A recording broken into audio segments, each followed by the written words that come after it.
on the ground in front of the toes. Keep the toes touching the throat as you visualize Lord Surya and gaze at the nose.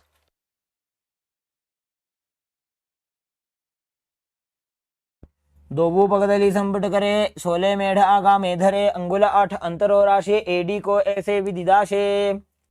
Next is Chinaki Pavasana.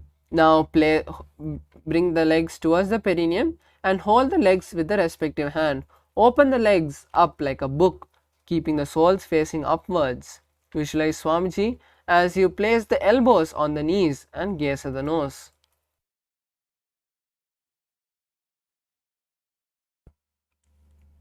दो बगा गेडी धरती मगिवा मेढ़ लगावे. The next asana is Charpata Chokasana.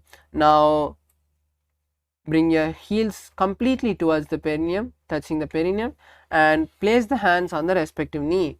Now start pressing your knees gently towards the ground as you gaze at the third eye and visualize Swamiji. Pull your stomach in and up in Jalandhara Bandha. दो पगदली संपुट धारे आगा ने करे जा रे पसारे. The next asana is Bhairavasana. Now sit with the soles of the feet together and now lift the heels up and bring the toes to the ground. Keep your knees on the ground and place your hands on the respective knee in Bindu Mudra, touching the index and middle fingers. Visualize Kala Bhairava, gaze at the nose, gaze at the third eye and pull your stomach in and up in Uddiyana Bandha. गुल्फौ संपीठ जान्योन्यं व्युत्क्रमेणोत्थितं शनैः जान्वोः पार्श्वगतो हस्तौ दण्डवत् भैरवासनम्. The next asana is Samanasana.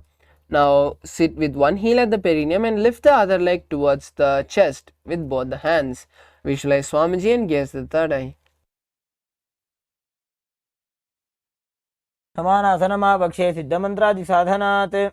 Next asana is Apanasana. Now sit and place one leg on top of the respective shoulder and raise the other foot upwards and straight. Keep the hands on the ground by the side and visualize Swamiji as you gaze at the third eye. केवलं पादमेकञ्च स्कन्धे चारोपि यत्नतः एकपादेन गगने तिष्ठेत दण्डवत् प्रभो. The next asana is Samanasana on the opposite side. Now sit with the heel at the perineum and lift the other leg towards the chest. Gaze at the third eye and visualize Swamiji in your inner space.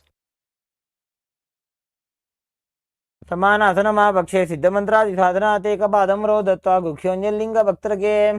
Next asana is Apanasana on the opposite side. Now place the raised leg on the respective shoulder and stretch the other leg upwards and straight. Gaze at the third eye and visualize Swamiji. केवलं पादमेकञ्च स्कन्धे चारोपि यत्नतः एकपादेन गगने तिष्ठेत दण्डवत् प्रभो. The next asana is Gomukasana. Now sit and cross the legs over each other, aligning the knees at the center of the body. Place your hands interlaced on top of the top knee and visualize yourself as a cow as you gaze at the nose. Start performing the new Kumbhaka, Sitkari Kumbhaka, which is inhaling through the clenched teeth with the tongue touching the upper palate. Start holding the new japa Om Nithyanandoham in the inner space. सव्ये दक्षिणगुल्फं तु पृष्ठपार्श्वे नियोजये दक्षिणेऽपि तथा सव्यं गोमुखं यथा. The next asana is Anusuyasana. Now place the hands on the opposite leg, holding on to the opposite toes. Visualize yourself as Rishika Anusuya and gaze at the nose as you pull your stomach in and up in Uddiyana Bandha. दक्षिण कोटो नीचे उठाने बाहों ताके ऊपर आने. The next asana is Anusuyasana 2. Now interlace the hands behind the back and lean forward and down, bringing the nose to the ground. Gaze at the nose and visualize Rishika Anusuya. जीमणा गोदा की संधि उपरिडावा गोड़ा की संधि मिलाई राशे गोड़ा सिवले पकदल्यालो आड़वाई सुधा राशे. The next asana is Garudasana 2. Now place one foot by the perineum and the other foot flat on the ground with the knee to the chest. Place the hands on the respective knees and gaze at the nose and visualize Lord Garuda. डाबोपकमोडी एडी माहिलो गुल्फमूलद्वारनी चैदे. The next asana is Naradasana. Now keep the sit on the heel which was touching the perineum and interlace the hands behind the neck. Turn outside of the raised knee and gaze at the third eye as you visualize yourself as Sage Narada. इष्टिज वाम बगदली गेरी भूपरिता हिलगा वेफेरी गोड़ा सुदोपणो है जो जीत छिपा शितीरा शे सोई. The next asana is Matsyapitakasana. Now place the heel which was underneath the perineum on the opposite thigh. Now with the hand of the opposite thigh, hold on to the toes, and with the other hand wrap around the respective knee and hold on to the shin of this raised leg. Visualize yourself as the fish avatar of Lord Vishnu and gaze at the nose.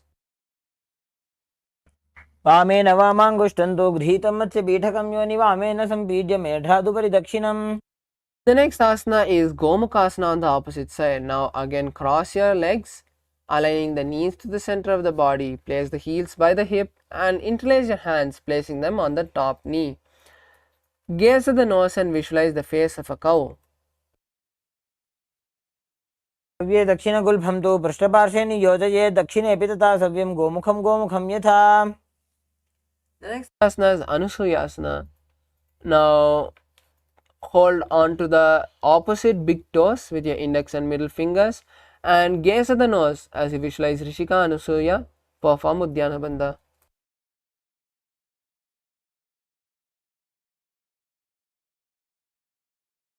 दक्षिण गोड़ों नीचे उठाने बाहों ताके ऊपर आने.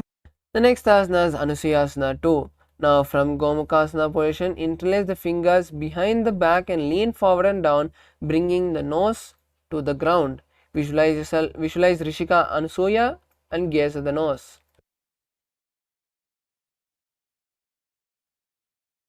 जीमणा गोदा की संधि उपरिड़ा बा गोड़ा की संधि मिलाई राशे गोड़ा सिवले पकतल्यालो आडवाई सुधा राशे. Asana is Garudasana 2. Now place one perineum on the one heel on by the perineum and the other leg flat on the ground with the knee to the chest. Place your hands on the respective knees as you gaze at the nose and visualize Lord Garuda in your inner space. डावो बगमोडी एडी माहिलो गुल्फमूल द्वारनी चैदे. The next asana is Naradasana. Now sit and place the perineum on top of the heel that was touching the perineum. Interlace your hands behind the neck and turn outside of the raised knee. Gaze at the third eye and visualize Sage Narada. इष्टिज वाम बगदली केरी भूपरिता हिलगा वेफेरी.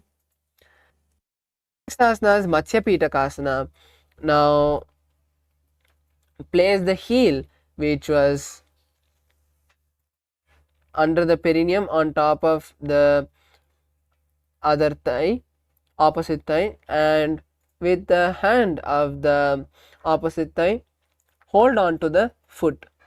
With the other hand wrap the other leg and hold on to the shin of the opposite thigh as you visualize yourself as Matsya, the fish avatar of Lord Vishnu, and gaze at the nose.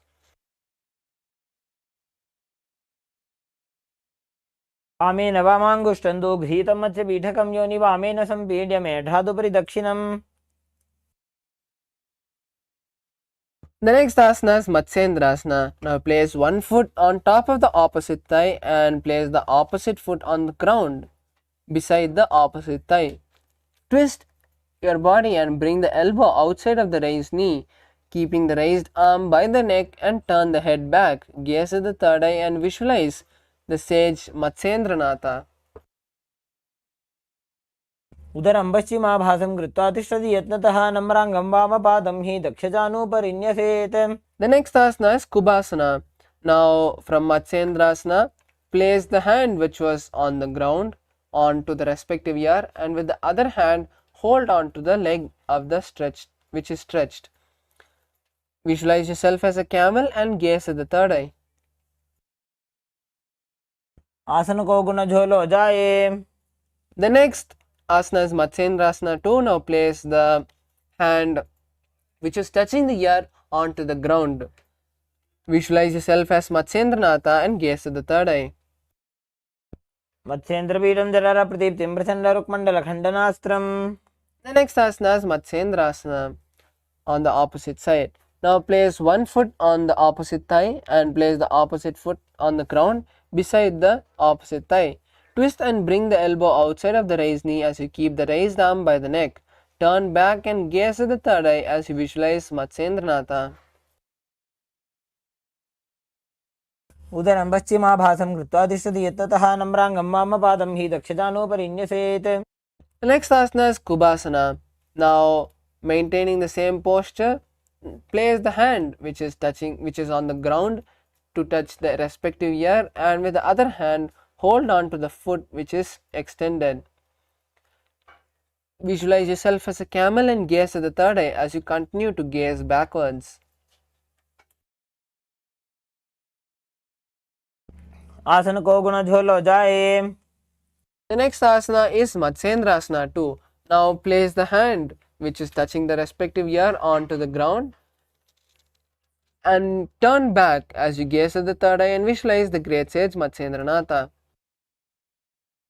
मत्स्येन्द्रपीठं जठर प्रदीप्तिं प्रचण्डरुक्मण्डलखण्डनास्त्रम्. The next asana is Padmasana. Now sit and place the feet on opposite thighs, placing the palms on the respective knee.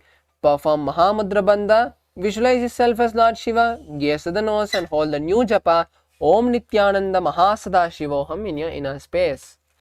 आसनं द्विधं प्रोक्तं पद्मं वज्रासनं तथा ऊर्ध्वोरुपरि चेत् धत्ते उभे पादतले यथा. The next asana is Padmasana too. Now hold on to the respective toe by crossing your hands and gaze at the nose as you visualize Goddess Parvati. उत्तानो चरणौ कृत्वा ऊरु संस्थो प्रयत्नतः. The next asana is Kukutasana. Now from Padmasana, insert the hand between the gaps of the thighs and calves. Visualize yourself as a rooster and lift your body off the ground, balancing on the hands.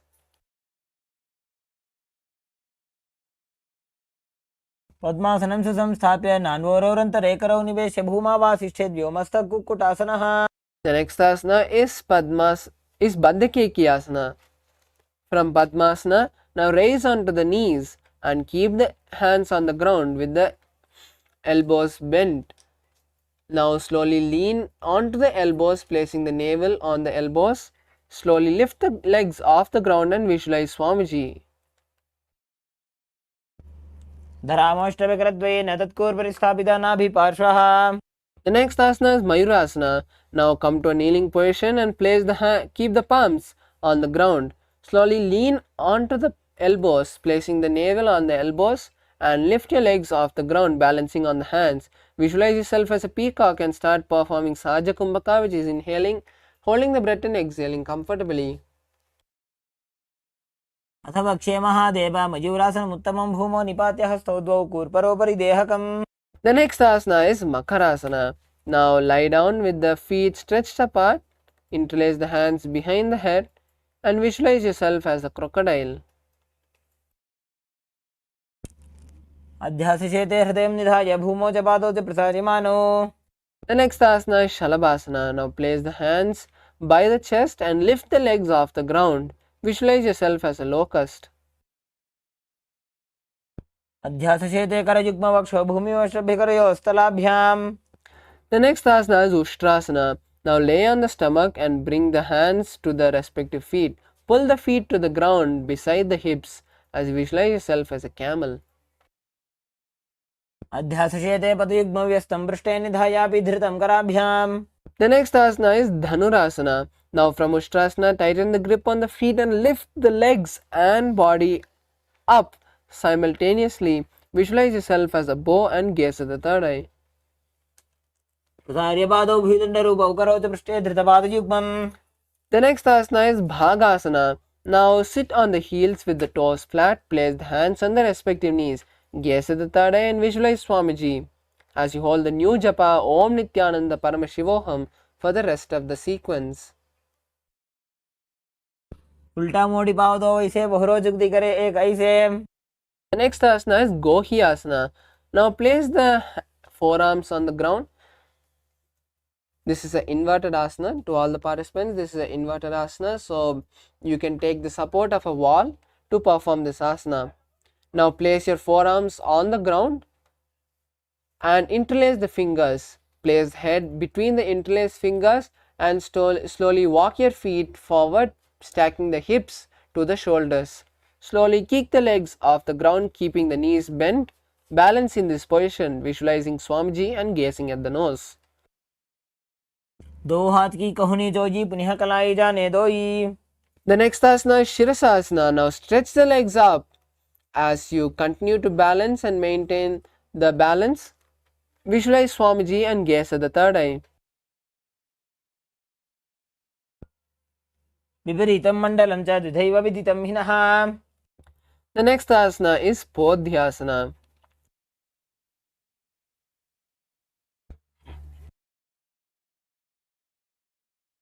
Now sit down and place your hands behind the calves. Slowly lift your legs up and straight as you bring the forehead towards the knees. Balance here as you visualize Swamiji and start performing the Bastrika Kumbhaka, which is intense exhalations. दो हाथ पग बाहर आने घोड़ा तरे का कसीठाने. The next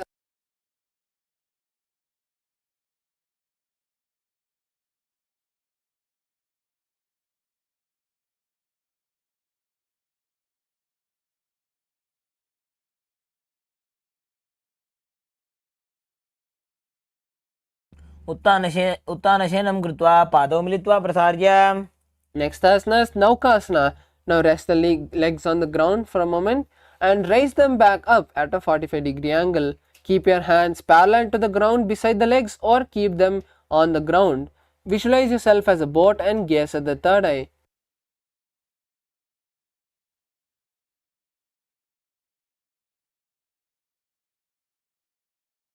The next asana is Rudrasana. Now keep the soles of the feet together and scoop the hands underneath the feet, pulling the legs towards the chest. Visualize Lord Rudra in your inner space. पगतली संपुट करी हाथस्य पग ऊंचाई. The next asana is Unmukha Pithasana too. Now lie on the back and touch the opposite heel. Touch the respective heel with the hand. Now lift the hips up, locking the chin to the chest in Jalandhara Bandha. Gaze at the nose and visualize Swamiji. ऊर्ध्वे च जानुनी कृत्वा शवित्वोर्ध्वमुखं तथा उत्थाप्य हस्तौ तिष्ठेत्तु पीठ उन्मुख नामके. The last asana for the sequence is Shavasana. Now lie on your back with the hands by your side with the palms facing up.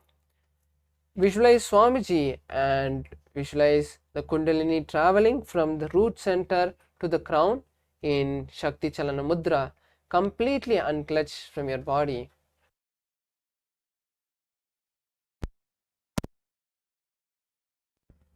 उत्तानं शववद्भूमौ शयनं तु शवासनं. शवासनं श्रान्तिहरं चित्तविश्रान्तिकारकम्.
Slowly come back to your body.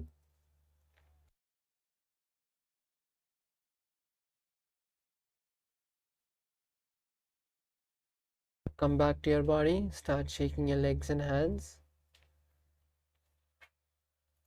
Bring awareness to the whole body, and now lift your legs, bending your knees and placing the thighs on the chest. Wrap your hands around your legs and rock from side to side. Slowly come to a comfortable seated position. You have successfully completed the Prathama Vinyasa Krama.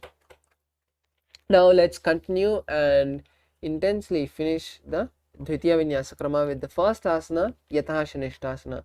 Now sit in the posture that brings ease to your physical and mental space. Keep your hands on your knees in Bindu Mudra. Touching your index and thumbs, visualize Swamiji and start performing the Samana Kumbhaka for the following asanas, which is inhaling, holding the breath, visualizing the intense digestive fire, and then exhaling. Continue to hold the japa Om Nithyananda Paramashivoham for the whole sequence.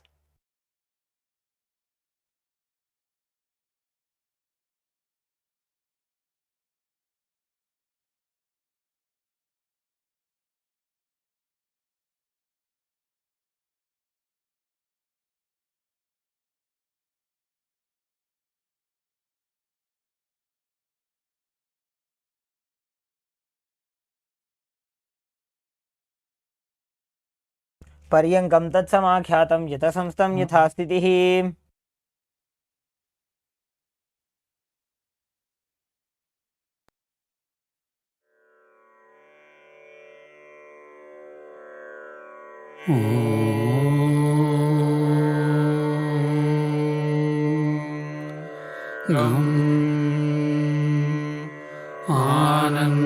आनन्दगणपतये नमः।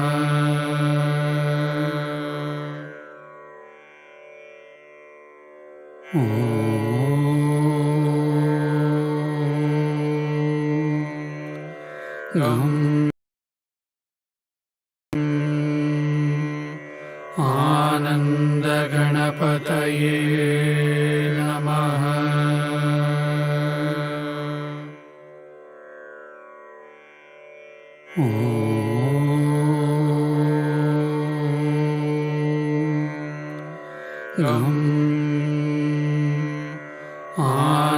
आनन्दगणपतये नमः।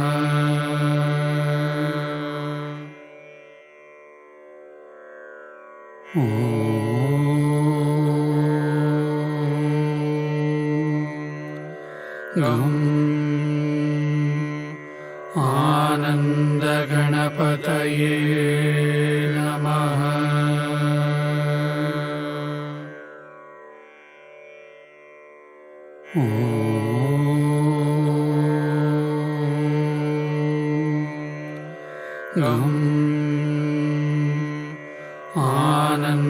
आनन्दगणपतये नमः।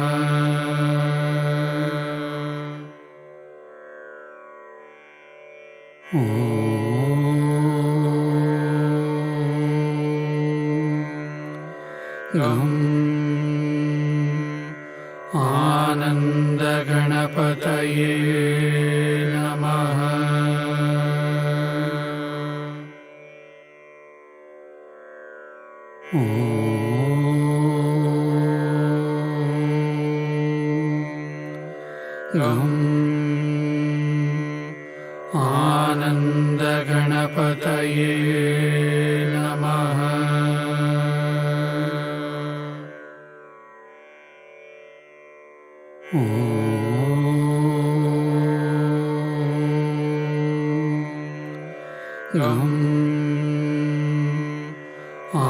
आनन्दगणपतये नमः।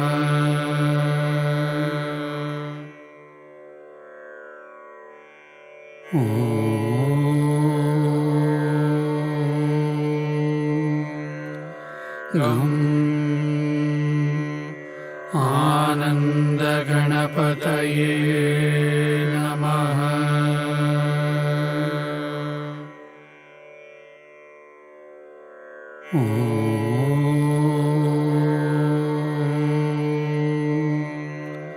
Gam Ananda Ganapataye Namaha.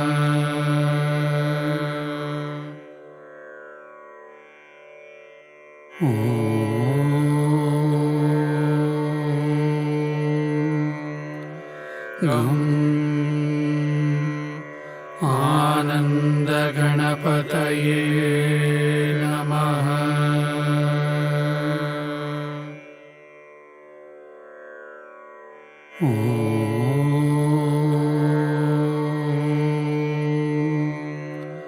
Gam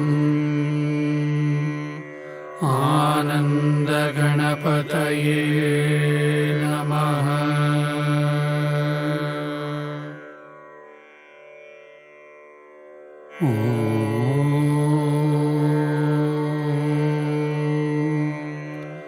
Gam Ananda Ganapataye Namaha.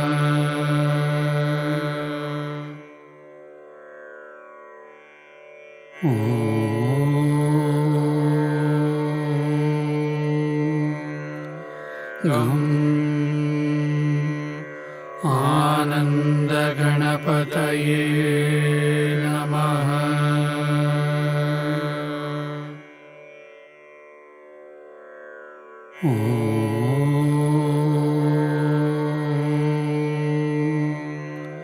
Gam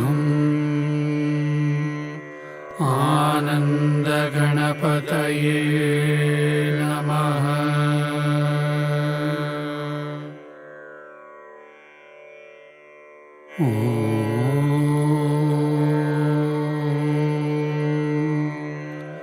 Gam Ananda Ganapataye Namaha.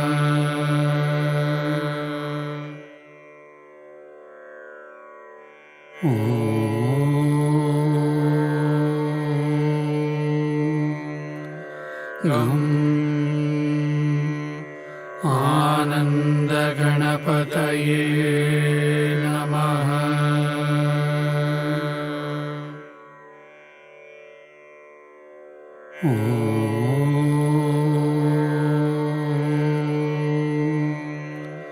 Gam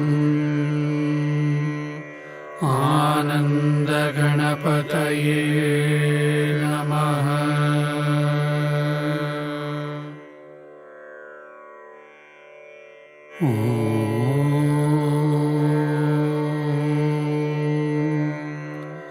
Gam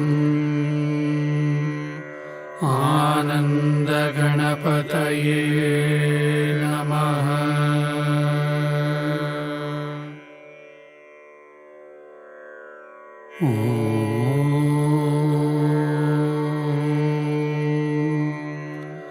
Gam Ananda Ganapataye Namaha.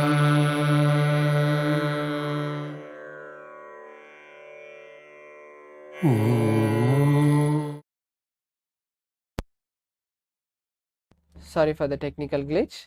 Yes, let's continue with the next asana, Samasana. Now, in a cross-leg position with the hands on the knees, with the thumbs and index fingers touching in Bindu Mudra. Visualize Swamiji in your inner space and continue to perform the Samana Kumbhaka.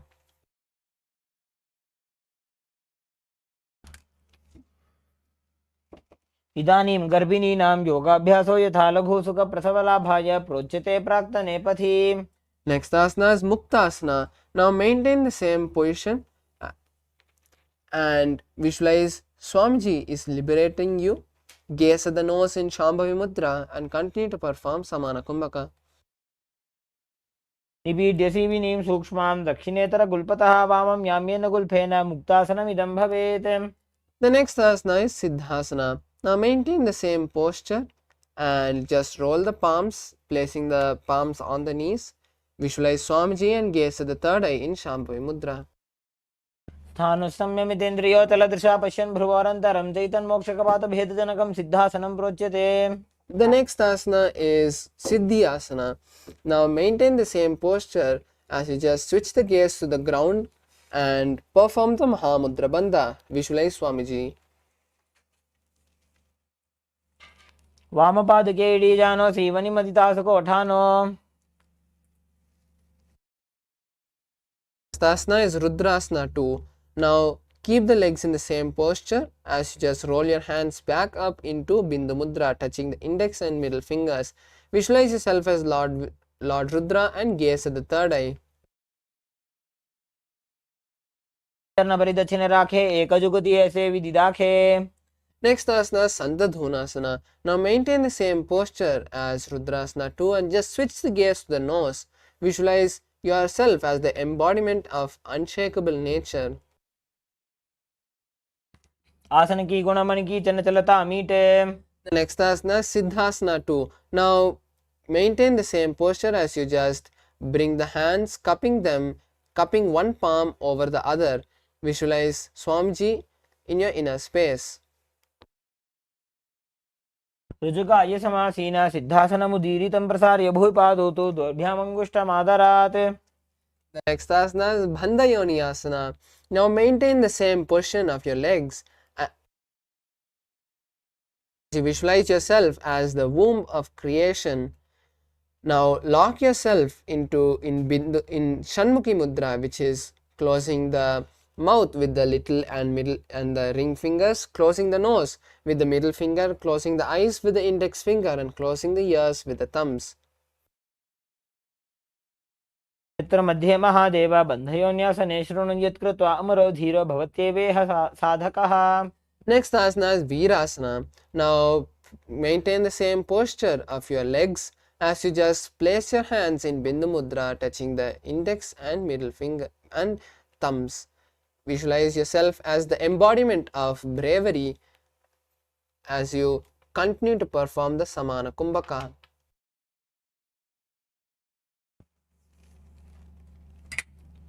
एकं पादमथैकस्मिन् विन्यस्योरुणि संस्थितः.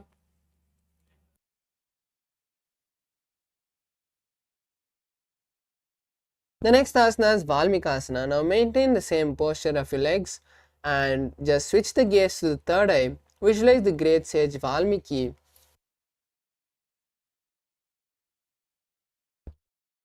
डाबा पग की पगतली पुनी एड़ी है जोय. Next asana is Joni Mudrasana. Now keep the legs in the same position as you just switch the gaze to the nose in Shambhavi Mudra. Visualize the Yoni Mandala, the representation of Shakti in your inner space. वामपाद की पगतली जाहि माहिली कोरे. The next asana is Yoni Asana. Now keep your feet in the same position as you just switch the gaze to the third eye. Continue to visualize the Yoni Mandala.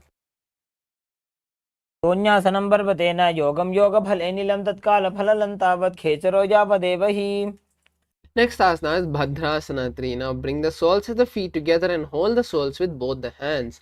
Pull your stomach in and up in Uddiyana Bandha and visualize Lord Veerabhadra as you gaze at the nose. गुल्भौ च वृषणस्याधः सीवन्त्याः पार्श्वयोः क्षिपेत सव्यगुल्फं तथा सव्ये दक्षगुल्फं तु दक्षिणे. The next asana is Aghorasana. So keep the soles of the feet together at the perineum and press your tongue against the roof of your mouth and gaze at the third eye. Visualize yourself as an Aghori and start performing the Abhyantra Kumbhaka, which is covering the mouth with the right hand and then closing the left nostril with the index finger and inhaling through the right nostril, then inhale through the left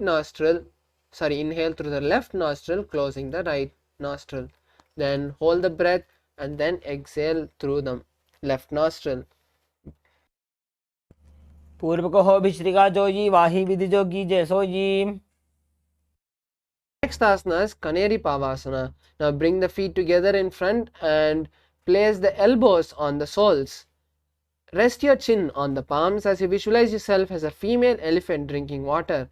Gaze at the nose in Shambhavi Mudra and start performing Rechaka Kumbhaka, which is exhaling completely, holding the lungs empty for a comfortable period of time and then inhaling again. Perform the Uddiyana Bandha. ग्वाली पाव आसन कख्यो है जैसे Yahoo में जाने विधि तैसे. The next asana is Parasana. Now sit with the knees raised and the arms between the thighs and calves. Interlace the fingers and lift the feet off the mat. Visualize Swamiji and gaze at the nose. ततोर्धम्बे च येत् वायुं मृदुनिश्वास संयुतम्. The next asana is Gopi Chandasana. Now keep the soles of the feet together and hold the soles of the feet with both the hands. Lift the legs and pull it towards the chest, resting the chin on the toes. Visualize yourself as a king and gaze at the nose. पूरब विधिपगा का अंगूठा कंठ को पराशे. The next asana is Udharasana. Now sit with the soles of the feet together and scoop the hands underneath the feet. Then pull the legs towards the chest and rest the chin on the toes. Visualize yourself body from any defects or disease and gaze at the nose in Shambhavi Mudra. दोबू पगदली संपुटाने उभय हस्त करियुरद हिताने. The next asana is Bishishtasana. Now sit with the feet together and the arms underneath the legs. Raise the legs up towards the face. Visualize yourself excelling as you continue to perform the Rechaka Kumbhaka. दोबू पगदली जोड़ी संपुट करे.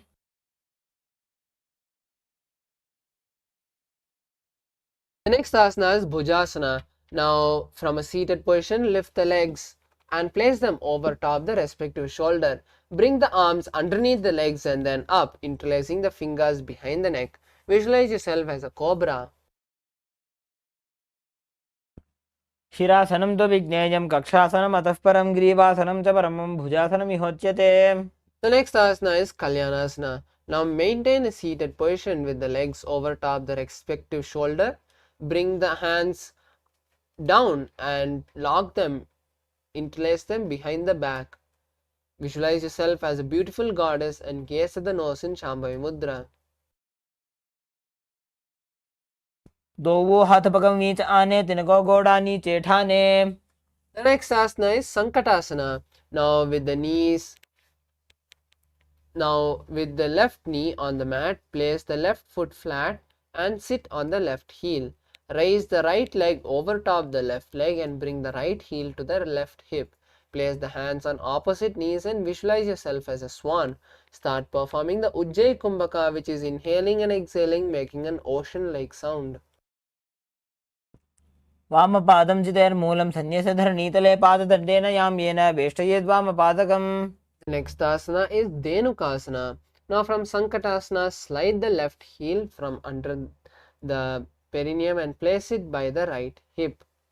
Keep both the knees on top of each other and place the hands on the top knee. Visualize yourself as a cow and perform the Udyana Bandha.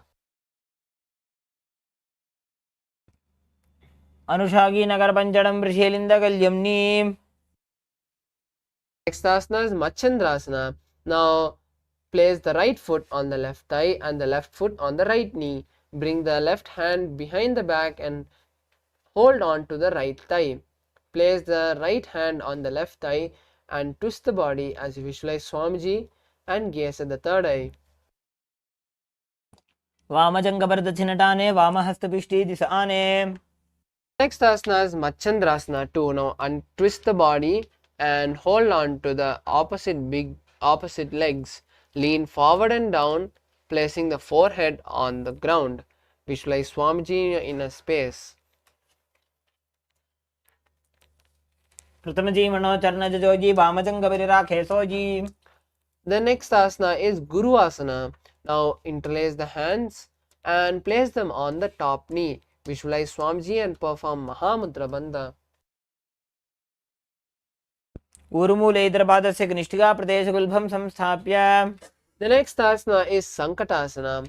Now with the right knee on the mat, now place the right foot flat and sit on the right heel. Raise the left leg over top the right and bring the left heel to the right hip. Place the hands on opposite knees as you visualize yourself as a swan. वामपादं चितेर्मूलं सन्न्यस्य धरणीतले पाददण्डेन न्याम्येन वेष्टयेद्वामपादकम्.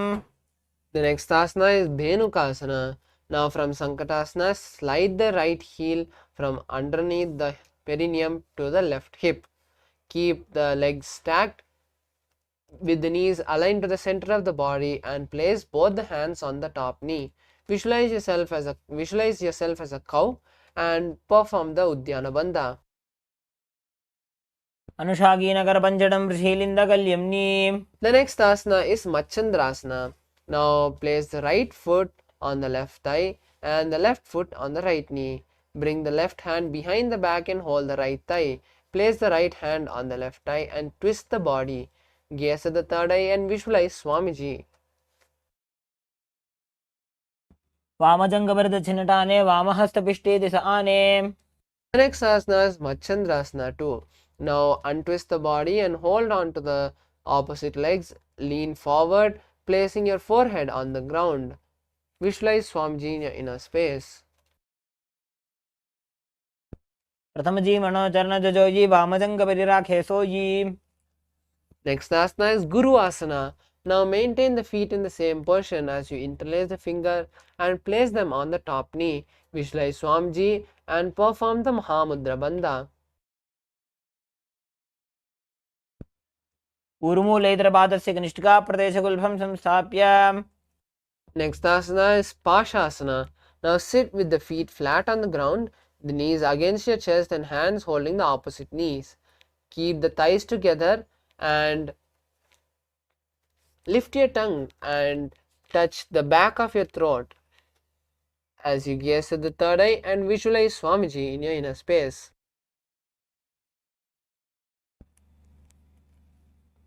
पादतले भूमौ निधाय जाननीरुषि निधाय विपरीतहस्ताभ्याम् ऊरुसहितजङ्गे निबध्य. The next asana is Bodha Shokasana. Now keep the feet flat on the mat and wrap the arms around the legs. Hold the opposite wrist and place the chin onto the knees. Visualize being in a abode of bliss and gaze at the nose.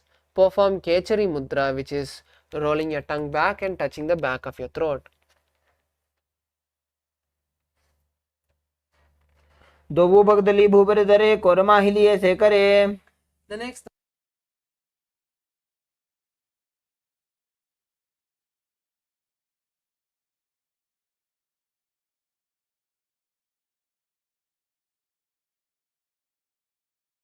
दोबू हाथ पग बाहर ले आवे गोड़ा नीचे ले टहरावे. The next asana is Sumati Asana. Now maintain the same position as you just cross the heels. Visualize the great sage Sumati. मूलद्वारी धरती पर इठाने डावा पग परित सिपद आने.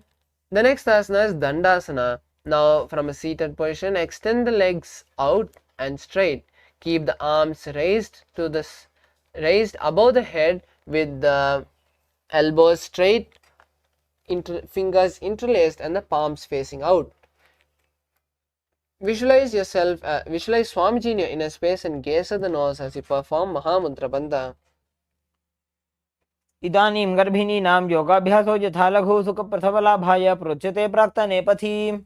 Next asana is Arambhasana. Now slowly lean forward and down, placing the forehead on the knees. Hold the stretched legs with the respective hand. Visualize Swamiji in your inner space and perform Nadi Shodhana Kumbhaka, which is inhaling, visualizing the prana travel from your root center to the crown and then exhaling.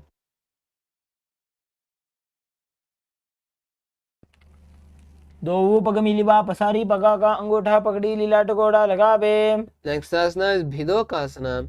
Now from the seated position, bring your shoulders down and wrap the hands around the legs. Hold the soles of the feet and place your forehead on the mat.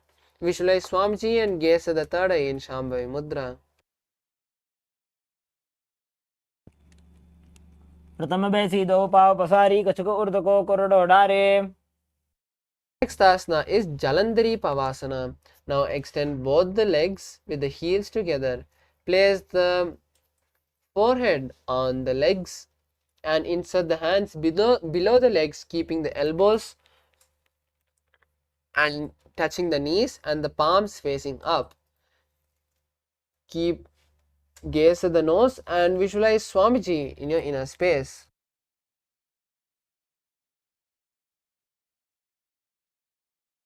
दो एड़ी मैली के दीजिए हाथ पसारी.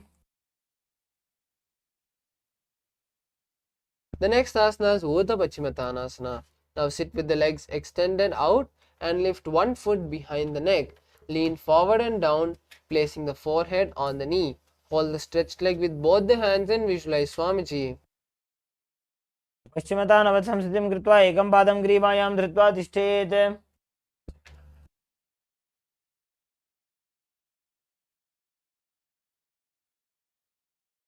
The next asana is Anantasana. Now slowly lie down on the back and hold the leg behind the head with the opposite hand. Visualize yourself as the eternal one and gaze at the nose. उत्तानशयने एकैकं पायि ग्रीवायां विन्यस्य इतरहस्तेन भावाग्रं गृहीत्वा. The next asana is Ankushasana. Now from Anantasana, roll onto the hand, elbow of the hand holding the foot. Visualize yourself having complete control over your body as you gaze at the nose in Shambhavi Mudra. Perform the Pratyahara Kumbhaka, which is inhaling, visualizing the prana travel from the foot to the head. उत्तानशयते एकैकं पादं ग्रीवायां कुर्वन् इतरहस्तं कर्णमूले स्थापयेत्.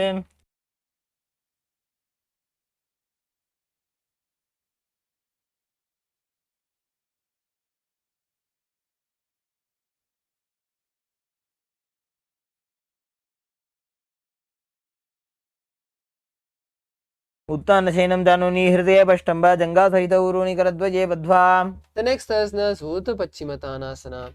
Now sit and extend both the legs out, lift one foot behind the neck and lean forward and down. Visualize Swamiji in your inner space. पश्चिमतानवत् संस्थितिं कृत्वा एकं पादं ग्रीवायां धृत्वा तिष्ठेत्. The next asana is Anantasana. Now slowly lie down on the back and hold the leg behind, which is behind the neck, with the opposite hand. Visualize yourself as the eternal one and gaze at the nose in Shambhavi Mudra. उत्तानशयने एकैकं Pai ग्रीवायां विन्यस्य. The next asana is Ankushasana. Now roll onto the elbow of the hand holding the foot and visualize yourself having complete control over your body. Gaze at the nose in Shambhavi Mudra. उत्तानशयते एकैकं पादं ग्रीवायां कुर्वन्. The next asana is Yoga Nidrasana. Now lie on your back and lift one leg at a time and place it behind the neck. Visualize Swamiji and gaze at the nose in Shambhavi Mudra. पादाभ्यां वेष्टयेत् कण्ठं हस्ताभ्यां पृष्ठबन्धनं तन्मध्ये शयनं कुर्यात् योगनिद्रा सुखप्रदा. The next asana is Atma Ramasana.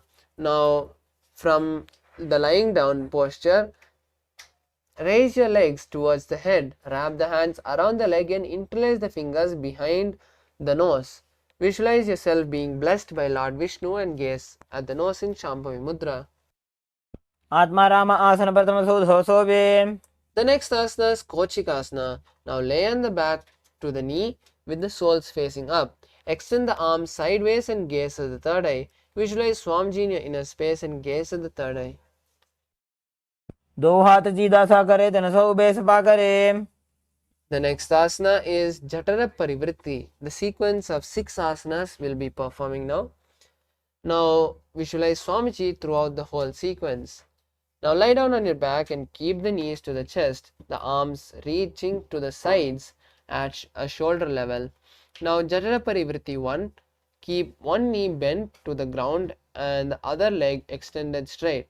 Jatara Parivritti 2, keep both the knees bent to one side. Jatara Parivritti 3, now straighten the legs to that side and hold the legs with the hand. Turn the head in the opposite direction of the legs and continue to visualize Swamiji. Now we'll be performing the Jatara Parivritti on the opposite side. Now bring the legs back to the chest with the knees bent.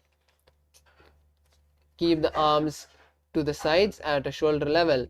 For Jatara Parivritti 1, now bend the knee to the ground, keeping the other leg extended. Jatara Parivritti 2, keep both the knees bent to one side.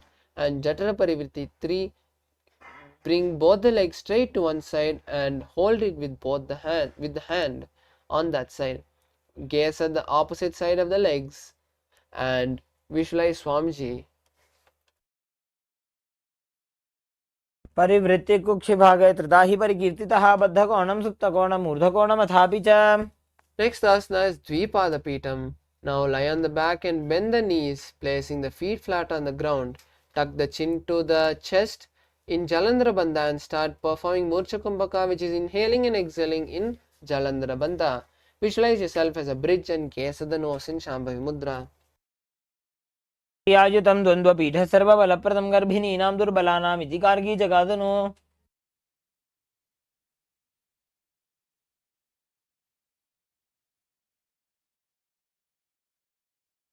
The next asana is Paryankasana. Now lie on the back and place the feet flat on the mat. Bring the arms over the head and place the hands flat on the mat as well, with the fingers pointing towards the body. Lift the entire body off the ground as you visualize yourself as a sturdy stone furniture.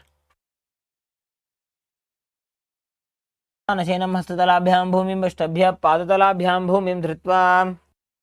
Next asana is Shvotanasana. Now bend the knees, bringing the thighs to the chest and hold the respective shoulder with the hands.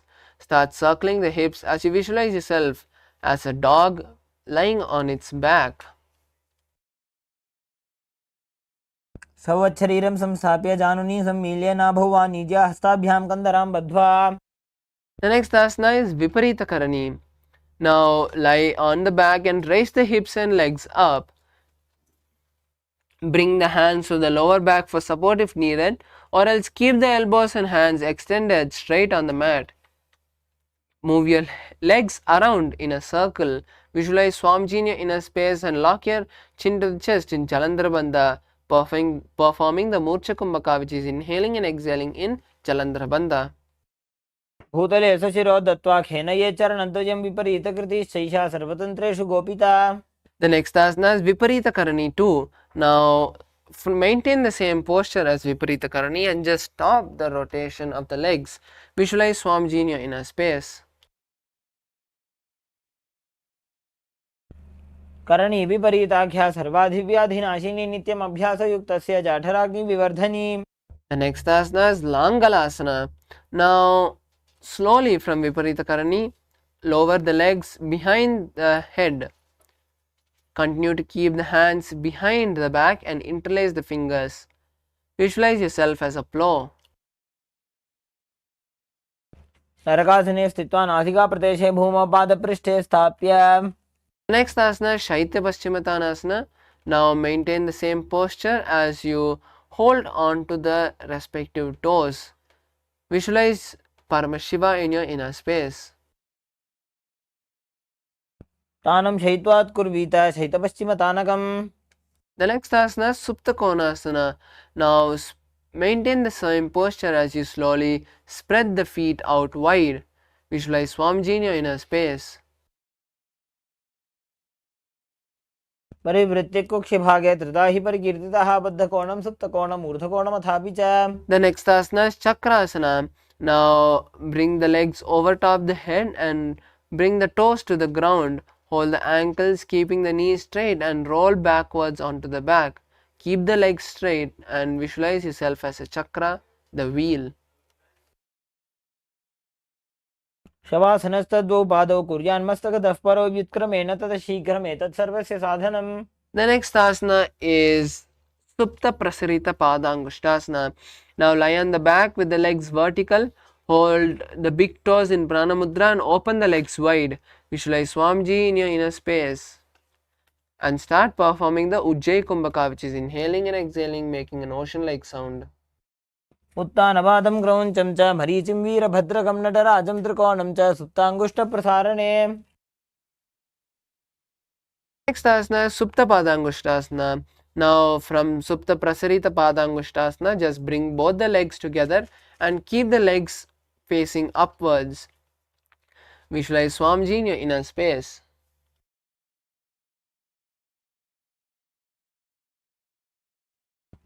उत्तानपादं क्रौञ्चं च मरीचिं वीरभद्रकं नटराजं त्रिकोणं च सुप्ताङ्गुष्ठप्रसारणे. The next asana is Matsyasana. From Supta Padangushtasana, lock the legs into Padmasana and place the legs on the mat. Now bring your hands over the head, holding on to the opposite elbow. Visualize yourself as Matsya, the fish avatar of Lord Vishnu, as you gaze at the nose in Shambhavi Mudra. उक्तपद्मासनं कृत्वा उत्तानशयनं चरेत् कूर्पराभ्यां शिरो वेष्ट्या मत्स्यासनं तु रोगः. The next asana is Parashuramasana. Now from Matsyasana, just hold the right hand with the left palm. Visualize Lord Rama in your inner space and gaze at the nose. प्रथमकरे पद्मासन आचे सुधो सोवे भूपरिपाचे. Next asana is Sarvangasana. Now while laying on the back with the legs in Padmasana, lift the hips up with the legs up. Keep the hands to support the hips with the elbows on the floor. Tuck the chin to the chest in Jalandhar Bandha and perform Murcha Kumbhaka, inhaling and exhaling in Jalandhar Bandha, and visualize Swamiji in your inner space. अथवा क्षेत्रसंक्षेपात् सर्वाङ्गासनम् उत्तमं यत् कृत्वा योगनिपुणः विद्याभिः पण्डितो यथा. Next asana is Vrishchikasana. Now lay on the back and place one foot on the opposite thigh. Lift the other knee towards the head and extend both the arms above the head, hooking the fingers forward. Visualize yourself as a scorpion and gaze to the third eye as you continue to perform Jalandhara Bandha. प्रथमशयन सूधो शीर्षकेशकी सन्धि सुदाखे. The next asana is Vrishchikasana on the opposite side. Now lay on the back and place one foot on the opposite thigh. Lift the other knee towards the head and extend the arms straight, hooking the fingers forward. Gaze at the third eye and visualize yourself as a scorpion as you continue to perform Jalandhara Bandha and Murcha Kumbhaka. प्रथमशयन सूधो शीर्षकेशकी सन्धि सुदाखे. The next asana is Vrishabhadakshepasana. Now lie on the back, interlacing the fingers behind the neck. Now lift one knee and bring it towards the chest as you touch that knee with the opposite elbow. Then switch the side as you alternate this on both sides. Visualize Swamiji and start performing the Sahaja Kumbhaka, which is inhaling and exhaling comfortably. उत्तानशयनं कृत्वा अङ्गुलिभिकन्द्रां बद्ध्वा कूर्परौ मिलित्वा.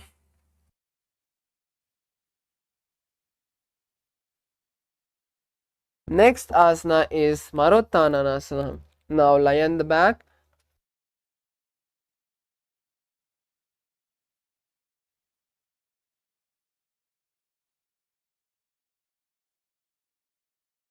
Now lie on the back and lift one leg. Bring the knee towards the respective ear and try to touch the knee to the ear. Visualize Swamiji in your inner space. श्रोतानवत्संसदि कृत्वा चानुद्वयं पर्यायेन कर्णयोः संस्पृशेत्. The next asana is Bhrikasana. Now while laying on the back, place the soles of the feet flat on the ground. Stand up and sit back down. Visualize yourself as a wolf. अथ उत्तानशयनं कृत्वा पादतलाभ्यां भूमिं धृत्वा उत्तिष्ठेत् वृकासनं भवति.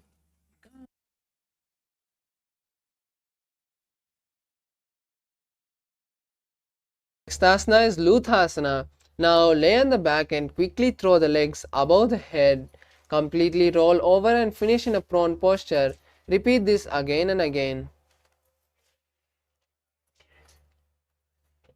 उत्तानशयनं पादौ शिरौ लङ्घ्य भूमौ स्थापयित्वा. The next asana is Sharatasana.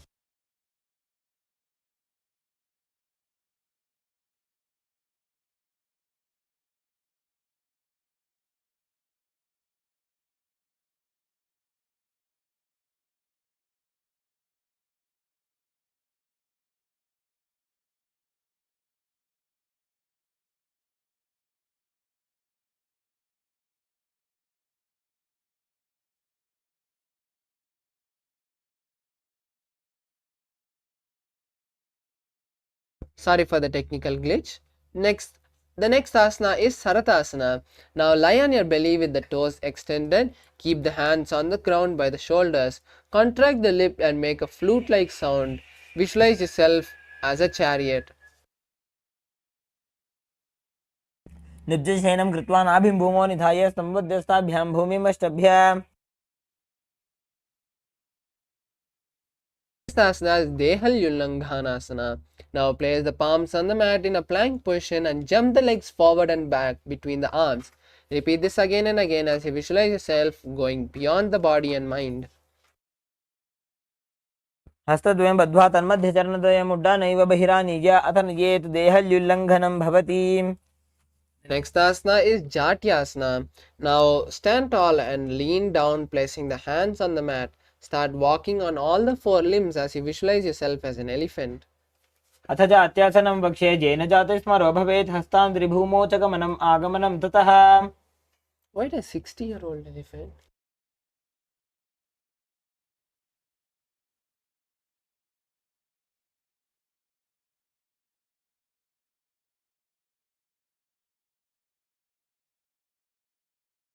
Next is Lolitika Karna. Now come to a half squatting position with the knees bent, heels touching and toes pointed outwards.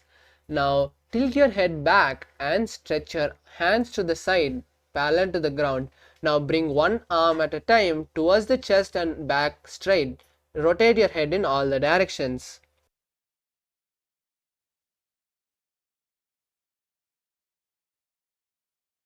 Next asana is Sarpasana. Now, if you have a rope or a cloth, tie your feet, otherwise, just stand tall like a rod.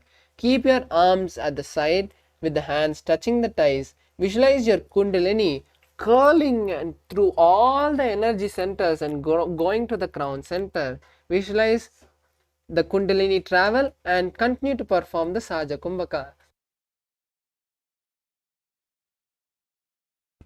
अथ सर्पासनं वक्ष्ये वायुपाणाय केवलं शरीरं दण्डवत् तिष्ठेत् रज्जुबन्धस्तु पादयोः.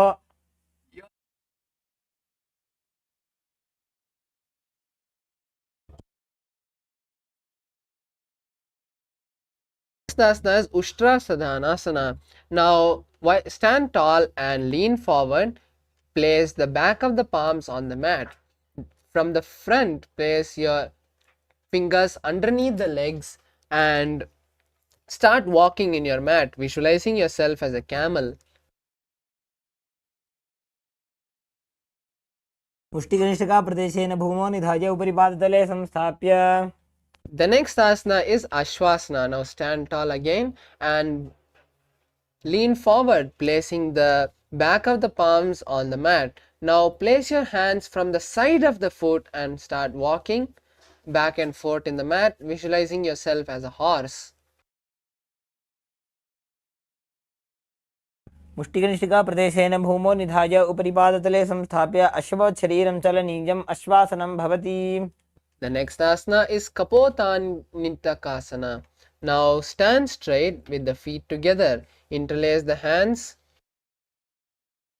Place the hands behind the back and pull them down towards the calves. Open your chest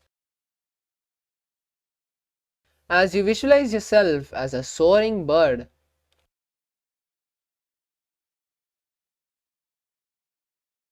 पादतले भूमौ निधाय पृष्ठभागेन हस्तौ जङ्घापर्यन्तं नीत्वा कपोतनिटकं भवति.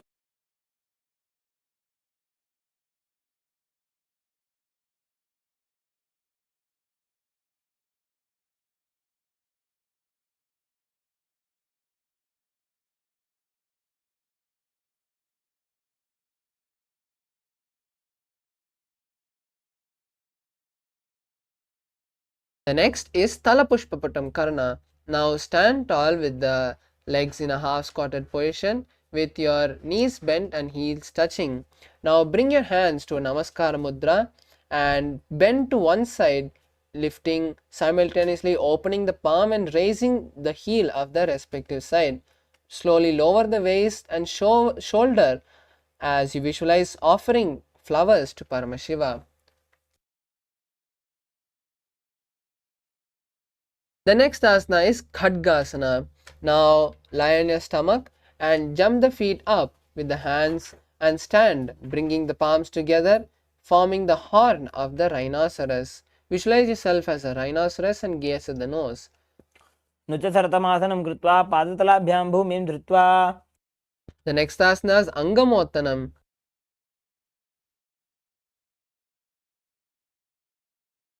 Next asana is Uttanottanam. Now sit all the way down and stand up. Repeat this again and again as you visualize yourself as Swamiji and gaze at the nose. पुनः पुनः उत्थातव्यम् असितव्यम् इति उत्थानोत्थानं भवति. The next asana is Musalasana. Now stand up straight and raise the hands over the head. Jump again and again as you visualize yourself as a mace. सरलं स्थित्वा ऊर्ध्वं बाहुं नयेत् वारं वारम् उड्डानं कृत्वा. Relax. Now the next asana is Uchirshakasana. Now from a standing position, pull the sole of one foot towards your belly and with the other leg sit down and stand up. Alternate on both sides. Visualize Swamiji and gaze at the nose. एकैकं पादतलं कुक्षौ निधाय तिष्ठेत् उच्छीर्षकं भवति. The next asana is Parshvajanukarna. Now come to a half squatted position with the knees bent and heels touching. Now keeping your knee bent, raise one leg towards the chest and hold the leg with the respective hand. Make the fingers of the hand holding the raised leg into a fist and place the opposite hand on the thigh of the standing leg. Keep the fingers pointed towards the body and balance here. Relax. The next asana is Tandavasana. Now stand on both your legs and stretch one leg forward. Keep the leg straight and with the standing leg sit down and stand up, maintaining the stretched leg straight. Visualize yourself dancing as Paramashiva. एकेन पादेन स्थातव्यं ताण्डवासनं भवति. Next asana is Brahmanasana. Now place your left foot on the thigh of the right leg. Keep the hands by your side as you visualize being blessed by Lord Brahma. ब्राह्मणासनमावक्षे यत्कृत्वा ब्राह्मणो भवेत् एकपादमुरौ दत्त्वा तिष्ठेद्दण्डाकृतिर्भुवि. The next asana is Garudasana 3. Now stand tall and wrap the legs over and around the right knee. Tuck the left toes on the other side of the right calf. Simultaneously cross the left arm below the right arm and bring the palms together. Visualize yourself as Lord Garuda. उत्तानकूर्मपीठं च सिंहस्गारुडमेव च वातायनं गोमुखं च भारद्वाजं त्रिविक्रमम्.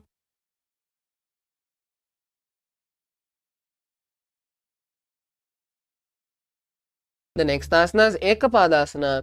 Now stand straight on the right leg and place the left foot on the right thigh. Keep the hands relaxed by the side as you visualize Swamiji.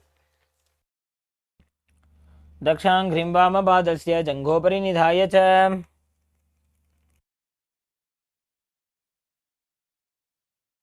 The next asana is Dhruvasana. Now stand on the right leg and hold the big toe of the left foot. Straighten the left foot to the side and rotate the body quickly on the right leg. Visualize yourself as a pole star and continue to perform Saja Kumbhaka. एकेन हस्तेन दण्डरूपस्य एकस्य पादस्य अग्रं धृत्वा. The next asana is Trivikramasana. Now stand on the right leg and lift the left foot behind the neck and stand tall. Visualize Lord Vishnu taking 3 steps.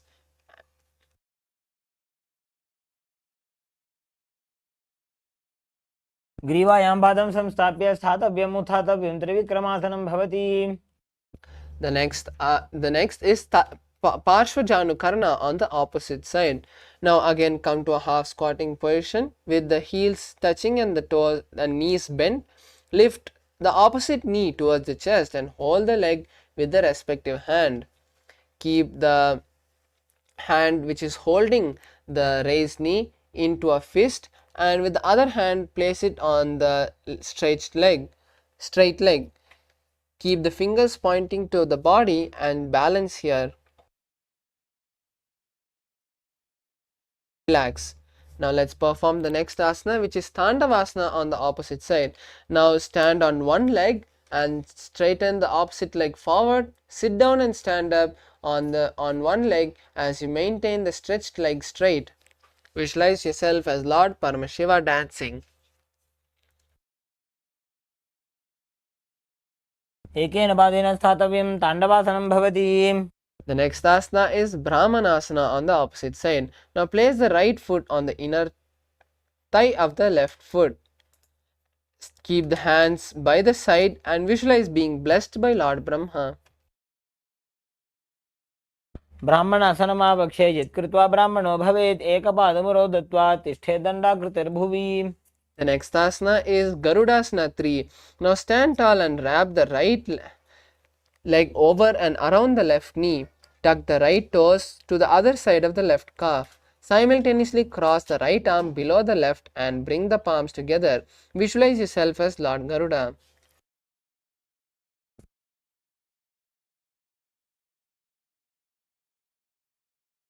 उत्तानकूर्मपीठं च सिंहस्गारुडमेव च वातायनं गोमुखं च भारद्वाजं त्रिविक्रमम्. The next asana is Ekapadasana. Now stand on the left leg with the right foot on the opposite thigh. Keep the hands relaxed by the knees as you visualize Swamiji. ह्रीं जङ्घोपरि निधाय च. The next asana is Dhruvasana. Now stand on the left leg and hold the big toe of the right foot and straighten the right foot to the side.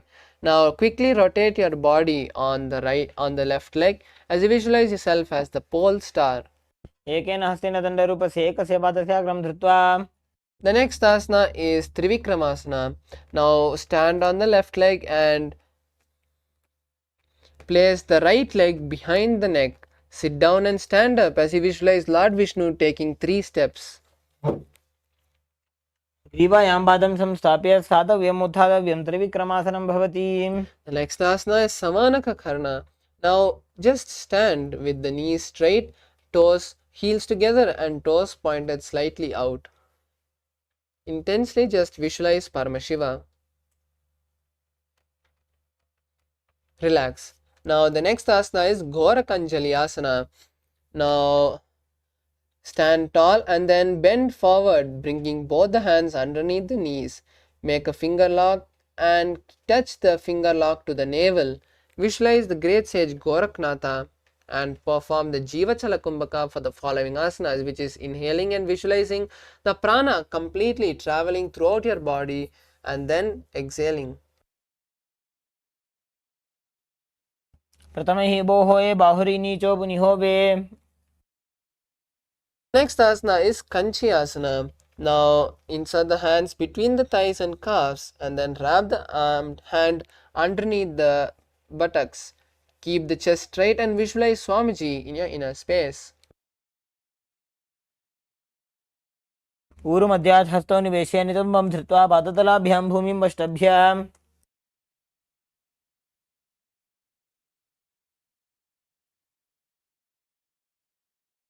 The next asana is Bhairu Asana. Now bring the feet together and sit in a squatting posture. Keep the heels touching the perineum and hold the hands at the back of the back and sit straight. Gaze at the nose and visualize Kala Bhairava as you gaze at the navel.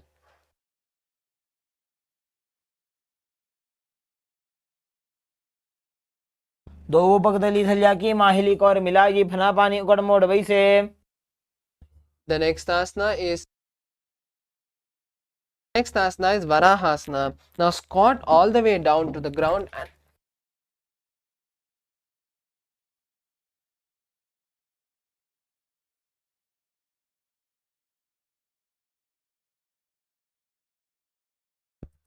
now squat all the way down to the ground and keep your feet together with the toes apart. Bring your elbows and close to the head and keep the palms joined over the back facing downward. Gaze to the nose and visualize yourself as visualize Varaha, the boar avatar of Lord Vishnu. पागदली की माहिली और मिलाई फना पानी उकड़ वैसे. The next asana is Pripitasana. Now, with the heels touching, bring your hips to the same level as your knees. Let the hands hang down with your fingertips touching the toes. Visualize Swamiji in your inner space and continue to perform the Jiva Chalakumbhaka. पार्श्वद्वये सम्मील्य स्थित्वा नितम्बं दानप्रदेश आनीय तिष्ठेत् प्रपीठासनं भवति. The next asana is Bhakasana. Now place your hands on the mat with shoulder width apart. Keep the fingers spread apart and place your knees on the side of your hands. Slowly lean forward, lifting the legs off the ground. Visualize yourself as a crow. The next asana is Shushnanga Kapali Asana, which is an inverted asana. So we request all the participants to take the support of a wall or a partner if you need. Now kneel down with the hands wide apart. Place the head on the ground, making a triangle between the head and hands. Slowly walk forward, placing the knees on the hands, and then lift the legs off the hands, locking the legs into Padmasana. Visualize Swamiji and gaze at the nose. आसन को गणकपाल आछो होई.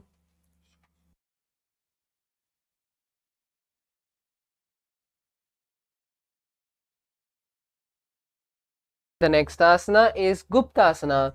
Now sit on the heels with the toes flat. Place the hands on the respective knee.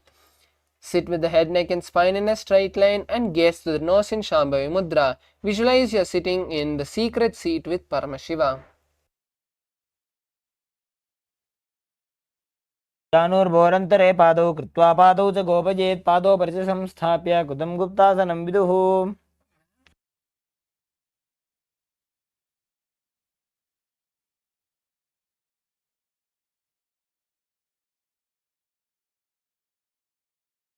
Next asana is Vrikshasana 2. This is also an inverted asana. So we request all the participants to take the support of a wall or a partner if needed. Now place the hands on the ground with the shoulder width apart. Slowly walk forward, stacking the hips on the shoulders. Then kick the legs off the ground, getting into a handstand and balance there as you visualize yourself as a tree with deep roots. सप्तचक्रक्षालनाय वृक्षासनविशेषकाञ्चननेन्द्रियदादाढ्य कोणभेदान् समभ्यसेत्. The next asana is Shibhu Asana. Maintain the same posture as you just gaze at the third eye. दोगुपगजोड़ी माही गुल्फ मिलाए. Relax. The next asana is Matsyasana 2. Now come to a plank position with your hands shoulder width apart. Slowly lower the body to almost touching the ground and raise back up. Repeat this again and again as you visualize yourself as a fish. निब्जं शयनं कुरु पार्श्वभागायामूर्धकृत्य. The next asana is Sarpasana 2. Now lie on your belly and place the hands on the hip. Keep the toes pointed backwards and start moving the body from right to left. Visualize yourself as a snake. निब्जं शयनं कृत्वा हस्तो नितम्बं संस्थाप्य पादौ दीघीकृत्य.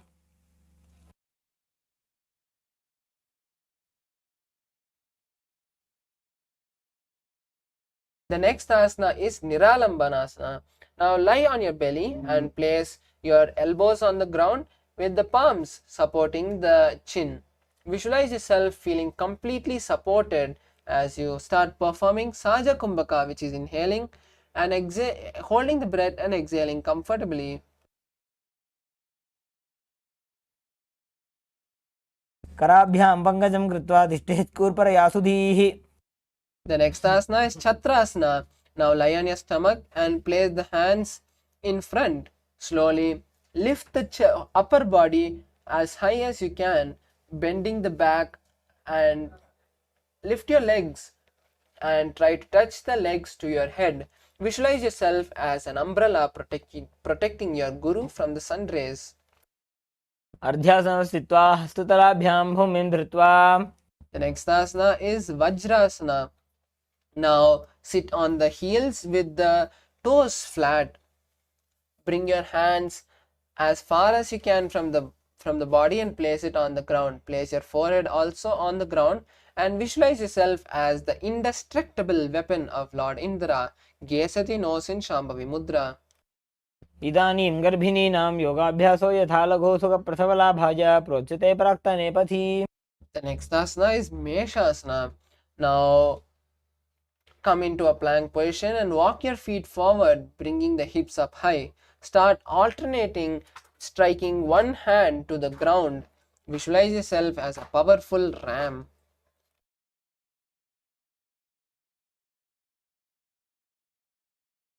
गजासन संस्थितो एकैकं बाहुं भूमौ ताडयेत्. The next asana is Ajasana.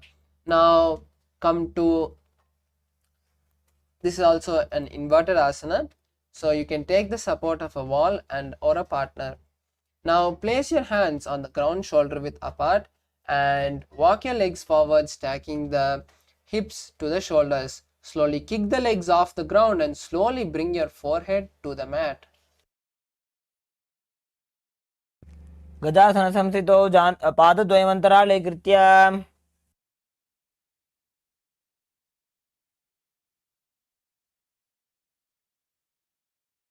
Asana is Dhanantarasana.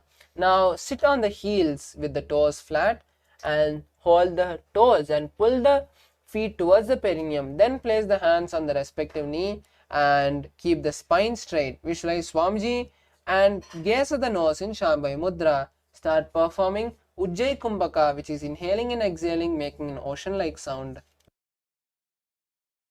पूरब विधि परिहाता की काकसी से फणा शरा मोड़ी पका की अंगुली अग्रिमेढ़ लगावे. The next asana is Angamotanam.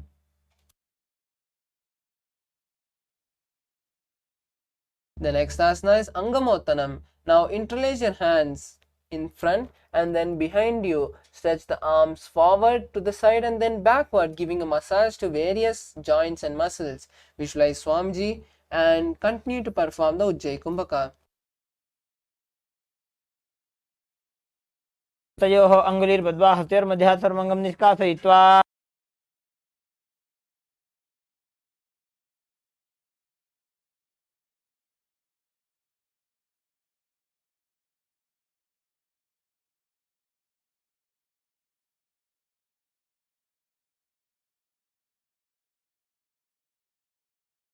Next asana is Garudasana 4.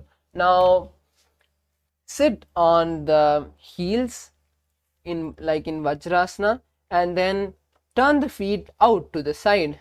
Keep the thighs and knees resting on the ground and visualize yourself as Lord Garuda flying Lord Vishnu and Lakshmi on his back. जंगोरुभ्यां धरां पीड्य स्थिरकायो द्विजानुना जानु परिकरद्वन्द्व गरुडासनमुच्यते. Next asana is Ananda Mandirasana. Now sit with the legs folded back, toes pointed backwards and knees wide. Keep the front of the buttocks on the ground and gaze to the third eye as you visualize residing in a blissful temple. Gaze to the third eye in Shambhavi Mudra. अथ पक्षे वीरनाथ आनन्दमन्दिरासनं यत्कृत्वा अमरो धीरो भवत्येवेह साधकः. The next asana is Mandukasana 2. Now sit with the knees wide and cross the ankles and sit on the heels. Keep your hands underneath the knees and visualize yourself as a frog. Perform the Manduki Mudra, which is turning your tongue and pressing the back of the tongue against the upper palate. Visualize yourself as a frog and continue to perform the Udyana Bandha.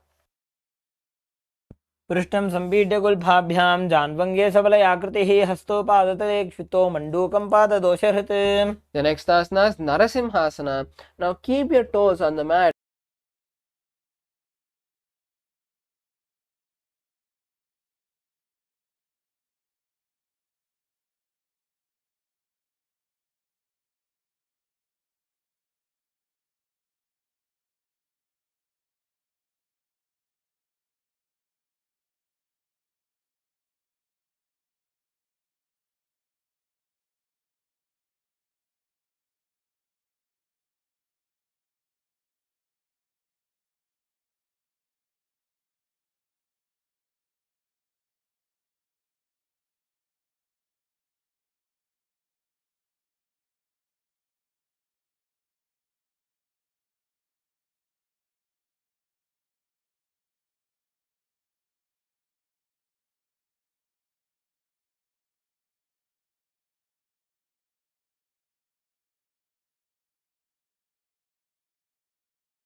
with the heel up, and together place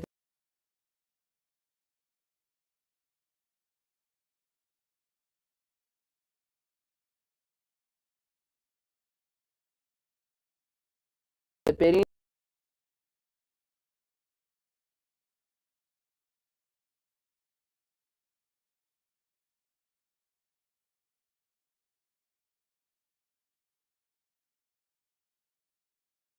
on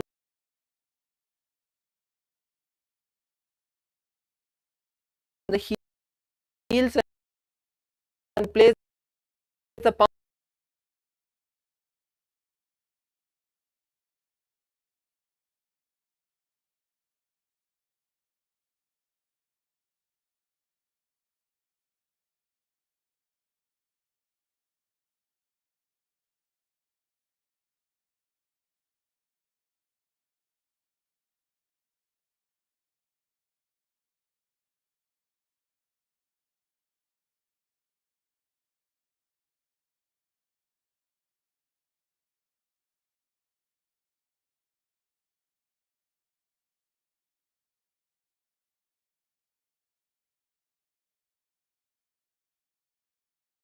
palms on the ground, keeping the fingers spread wide. Touch the thumbs of the fingers and lean forward as you open your mouth, extending the tongue out and gazing forcefully. Gaze at the nose and visualize Narasimha. दोवो भणा पाणी होय वैसे AD Mailer गुदा निवैसे समशरीरिनी काट हरावे NASA अग्र दृष्टि को ल्यावे. Asana is Bhishrakasana. Now sit on the toes and place the perineum on the heels. Separate the knees sideways and place them on the ground. Make a hollow with the palms and place the palms on the mouth.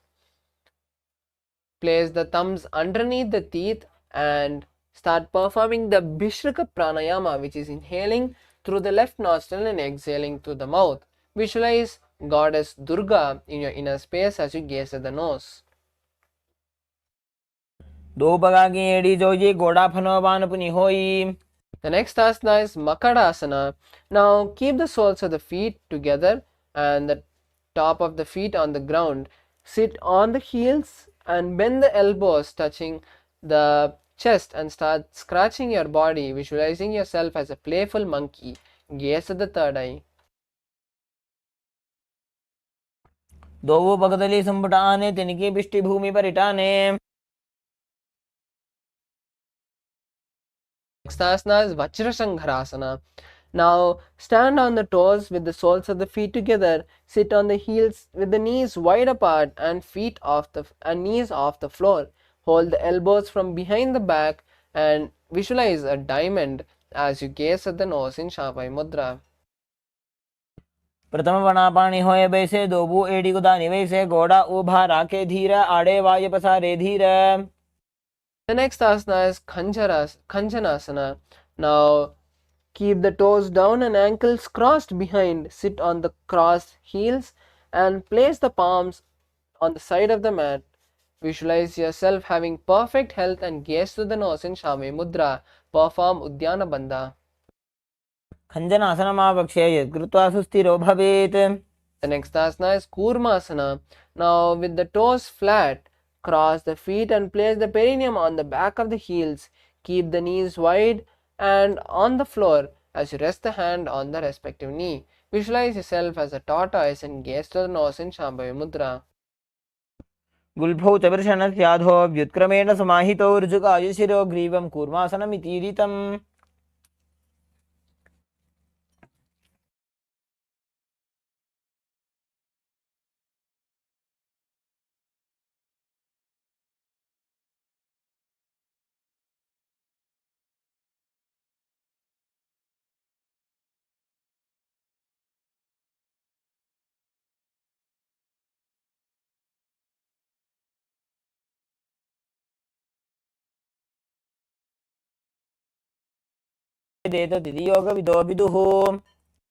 Next up is Vijogasana. As you stand on your knees, cross your ankles behind with the feet near the opposite knees. Hold your calves with the fingers inside and the thumbs outside as you gaze to your third eye and visualize a space of eternal oneness Advaita with your Guru. गोड़ा वामो उभो होई गोड़ा आड़ा राखे दोई. The next asana is Ushrasana 2. In a kneeling position, bend backward and hold your ankles with your hands.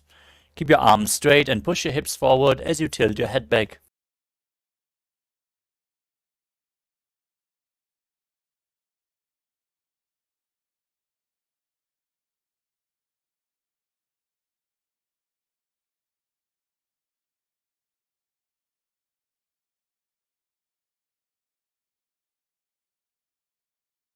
Until your elbows and the back of your head touch the mat. Now gaze to your nose and visualize yourself as a lotus blooming. दो AD संपुट करे सोले मूल द्वारित रिधरे. सूर्यं चन्द्रं भेदनानि आसनानि निकथिते कुर्परो भूमौ स्थापयित्वा. Next up is Mundasana. Now place your forearms on the ground, shoulder width apart.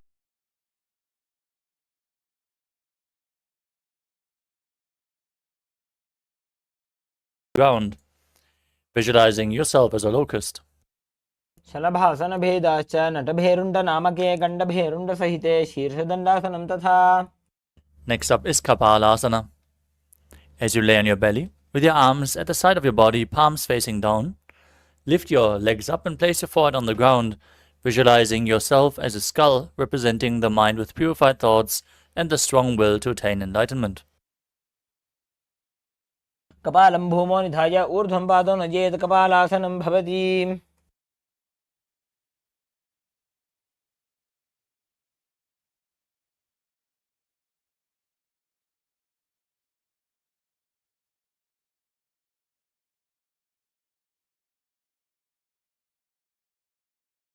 The next asana is Akashakapotasana. As you lay on your stomach, with the hands by the sides, lift your legs up over your head and slowly place your feet on the mat in front of your head. Keep your palms flat on the mat behind as you visualize yourself as a free and open dove. उष्ट्रासने स्थित्वा चरणौ भूमेरुत्थाप्य मस्तकोपरि नीत्वा.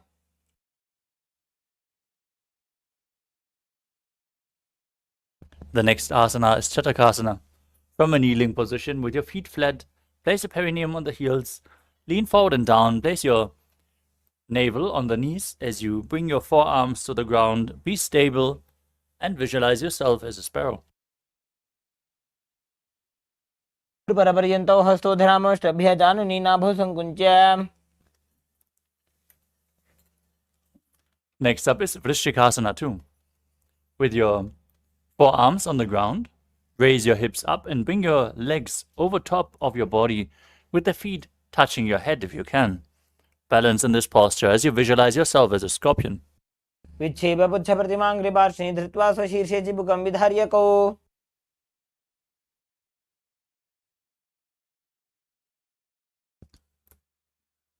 The next asana is Vrishasana. Now place your perineum onto the right heel as you keep the left foot outside the hip with the toes pointing upwards. Keep your hands flat on the mat in front as you visualize yourself as a bull and start breathing in Antarangaka Kumbhaka, inhaling forcefully through your nose, then holding your breath for a short while and then slowly exhaling again through your nose. याम्य गुल्फे पादमूले वामभागे पदेतरं विपरीतं स्पृशेत् भूमिं वृषासनमिदं भवेत्. From Vrishasana, raise your knees up and balance on your arms as you cross the toes of the left foot over the right. Visualize Swamiji in your inner space. कुलासनं सदा कुर्यात् वायुलोलापघातनात्. Now place your perineum on the left heel with the right foot outside the hip. Hands on the ground in front of you, visualizing yourself as a bull in Vrishasana on the other side. याम्य गुल्फे पादमूले वामभागे पदेतरं विपरीतं स्पृशेत् भूमिं वृषासनमिदं भवेत्. The next asana is Balagunasana. Now place the left toes on the ground and sit on the raised left heel with the right foot flat on the mat, knee raised, hands on the knees. Visualize Balaguna High, one of the 84 siddhas in your inner space, as you perform the Mula Bandha. आसन को गुण जल विकार जाई. Next up is Grahasana. Now squat with your feet flat on the mat. Bring your elbows under the thighs and wrap your hands around the shins. Hold onto your ankles from the outside as you visualize yourself as the entire planet. पादतले भूमौ संस्थाप्य जानुमध्ये कोर्परो स्थाप्य. Now repeat Balagunasana on the other side, sitting down on the right heel with the left knee towards your chest.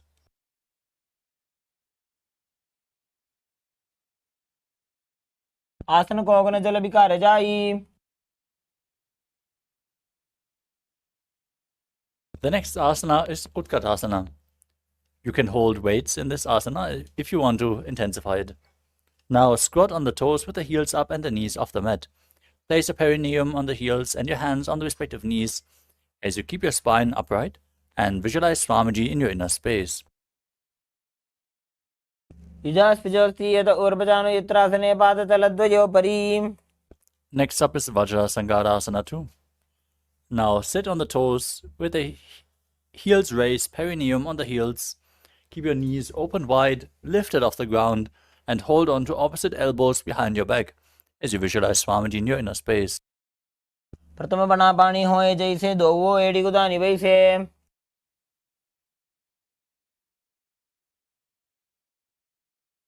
The next asana is Anilasana. As you squat or sit with your feet hip width apart, place your palms flat on the ground and step your heels on top of your hands as you keep your arms straight. Gaze towards the tip of your nose and visualize you're able to consume and live off of air alone.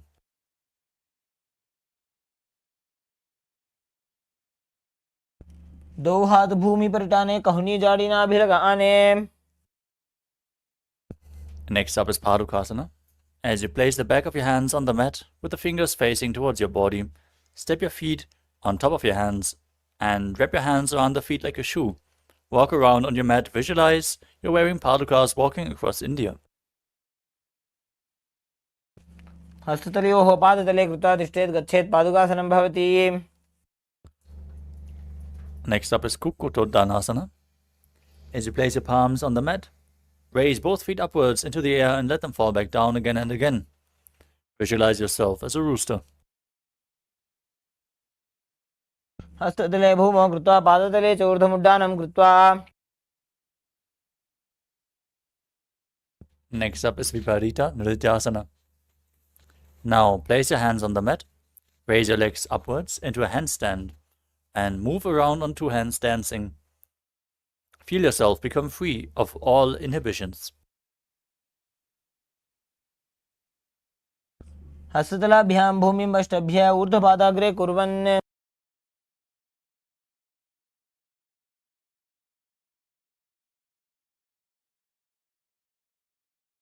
The next asana is Kunjarasana. Now place your feet separate and one hand down on the mat as you hold your head with the other hand. Be sturdy and visualize Swamiji in your inner space. अथ वक्षे महादेव कुञ्जरासनमुत्तमं करे नैकेन पादाभ्यां भूमौ तिष्ठे शिरःकरः.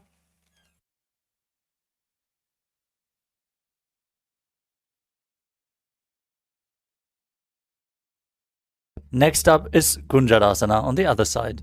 Now place the other hand flat on the mat and hold your ear with the opposite hand. अथ वक्षे महादेव कुञ्जरासनमुत्तमं करे नैकेन पादाभ्यां भूमौ तिष्ठे शिरःकरः.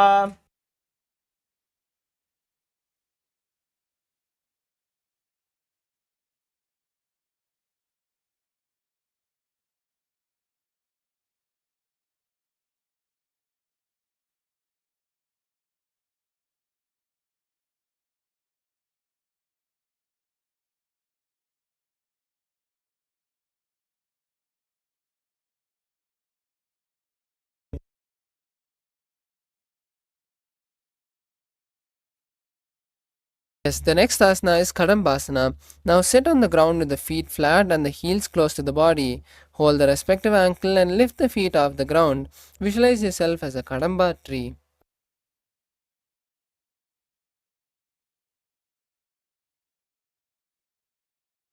पार्श्वेभ्यां भूमिं अष्टभ्य हस्तद्वयेन गुल्फौ धृत्वा.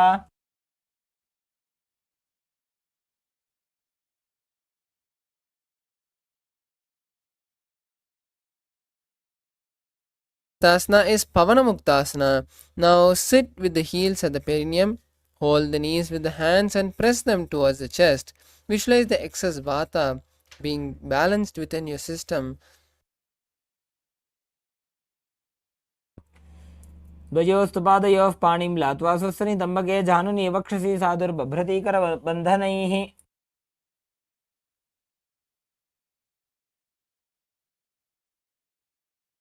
Asana is Chakorasana. Now sit with and lift one leg behind the head and place both the hands flat on the mat. Extend the opposite leg up with the knee straight and lift the entire body off the ground. Visualize yourself as a powerful source of energy and gaze at the third eye.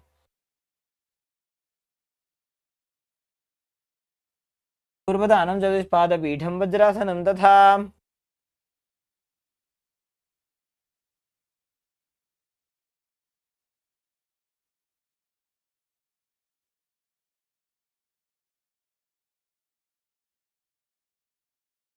Next asana is Dhanurasana 2. Now sit on the ground and hold the left toe with the left hand, index and middle fingers. Pull the foot to the left ear and extend the right leg out. Keep the spine straight and hold the big toe with the right hand. Visualize yourself as a bow.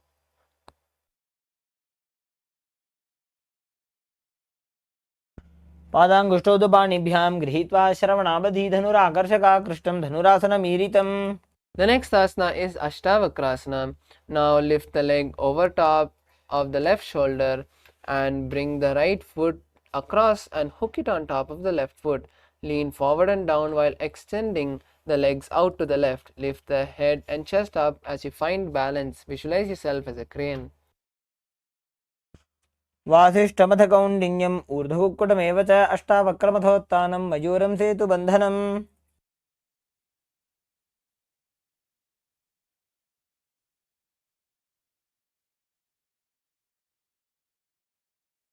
Next asana is Pranasana. Now place the right foot on the left thigh and bring the left foot flat on the ground. Have the left shoulder underneath the raised left leg and place the hands flat on the ground. Visualize yourself having the ability to live by breathing prana alone. Gaze at the third eye. एतत् प्रभेदं वक्ष्यामि करोति यस्य चामरः. The next asana is Parshamatsendrasana. Now place the right foot at the root of the left thigh and then the left leg by the side of the right knee. Hold the left hand by the right and twist the body, remaining steady. Gaze at the third eye and visualize the great sage Matsyendranatha. पार्श्वाभ्यां धृत्यतेजास्तु पार्श्वमत्स्येन्द्रमुत्तमम्. The next asana is Chakorasana on the opposite side. Now sit and lift one leg behind the head and place both the hands flat on the ground. Extend the opposite leg with the knee straight and lift the entire body off the ground.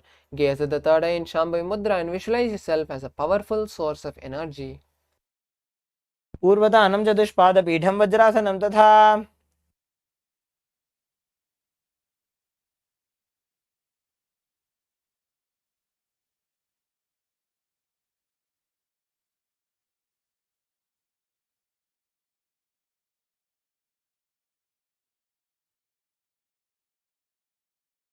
Next asana is Dhanurasana 2. Now sit on the ground and hold the right toes with the index and middle fingers. Pull the foot to the right ear and extend the left leg out. Holding the foot with the left hand, visualize yourself as a bow. पादाङ्गुष्ठौ तु पाणिभ्यां गृहीत्वा श्रवणावधि धनुराकर्षकाकृष्टं धनुरासनमीरितम्. The next asana is Ashtavakrasana on the opposite side. Now lift the right leg over top the right shoulder and bring the left foot across and hook it on top of the right foot. Lean forward and down while extending the legs to the right as you lift your chest and head. Visualize yourself as a flying crane. वासिष्ठमथ कौण्डिन्यम् ऊर्ध्वकुक्कुटमेव च अष्टावक्रमथोत्थानं मयूरं सेतुबन्धनम्.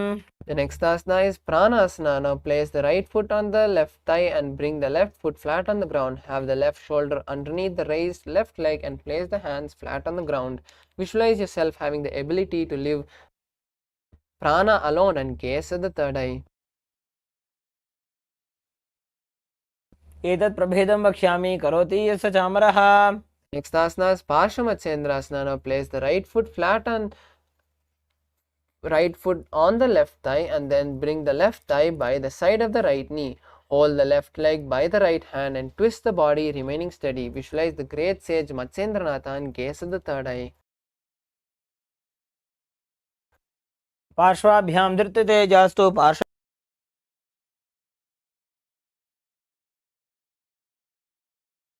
पार्श्वमत्स्येन्द्रमुत्तमम्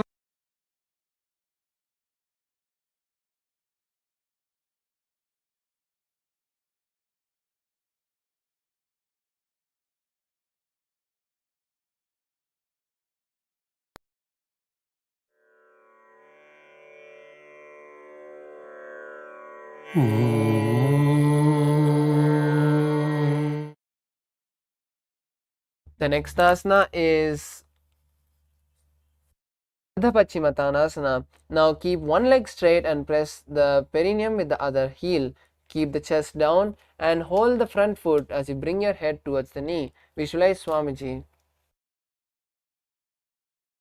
एकं पादं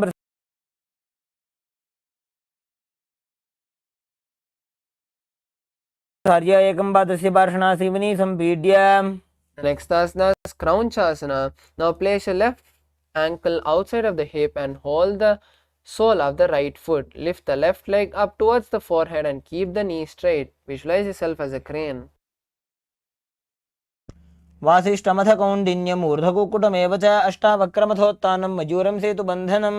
The next asana is Ardha Paschimottanasana on the opposite side. Now keep one leg straight and press the perineum with the other heel. Keep the chest down and hold the toes of the feet as you bring the head towards the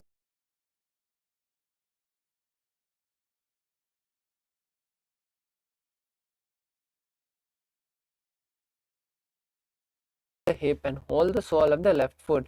Lift the left leg up towards the forehead and keep the knee straight. Gaze to the tip of the nose and visualize a crane. वासिष्ठमथ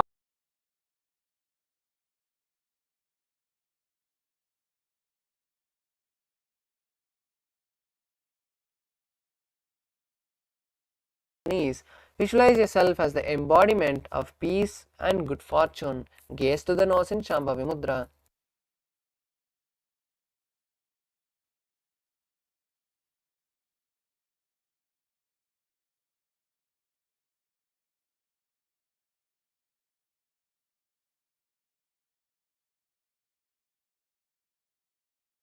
Cover the heels with the respective hand. Tuck the chin to the chest and gaze to the nose. Visualize the great sage Goraknatha. जानुर्वोरन्तरे पादौ उत्तानो व्यक्तसंस्थितौ.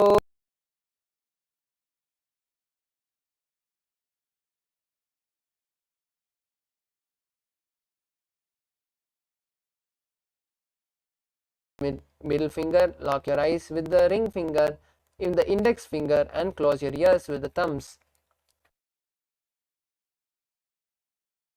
वामपार्श्वमुदं संस्थाप्य दक्षाङ्घ्रिवामजगने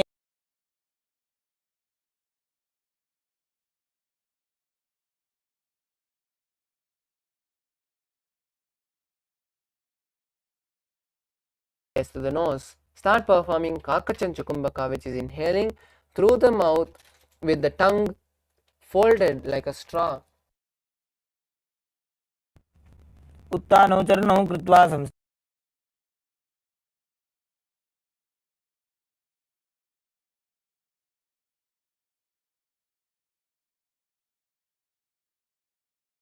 Ground. Balance as you visualize yourself as a rooster. वासिष्ठमथ कौण्डिन्यम् ऊर्ध्वकुक्कुटमेव च अष्टावक्रमथोत्थानं मयूरं सेतुबन्धनम्. The next asana is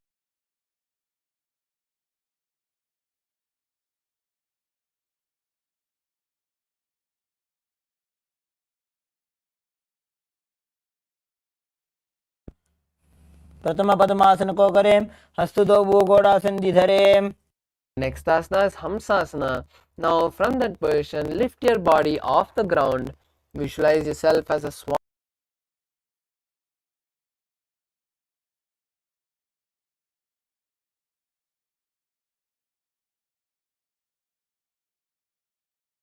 शासनं भवति.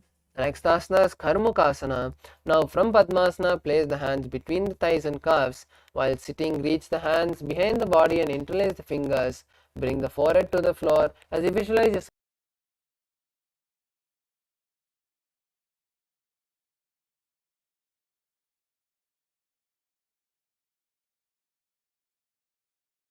Kurmasana 2.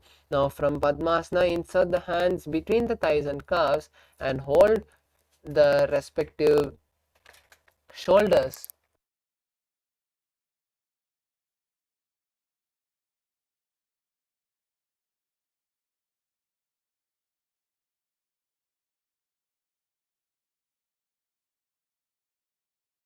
The The next asana is Granthi Bedasana. Now maintain the same posture as you lock your chin to the chest. Visualize yourself as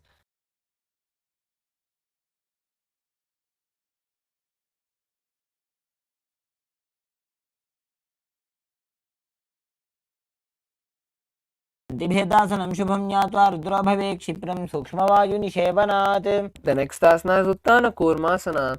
Now lie down slowly onto the back, maintaining the same posture. Hold on to the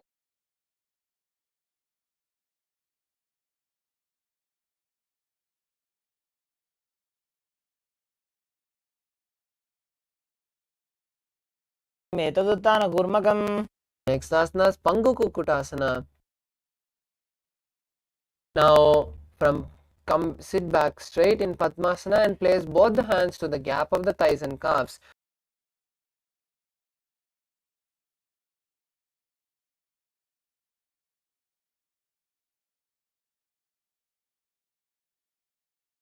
कुक्कुटासनं स्थित्वा एकेन हस्तेन अन्यस्य मणिबन्धं धृत्वा. The next asana is Pangu Kukutasana on the opposite hand. Now switch the position of the hand and lift your body off the ground on the opposite.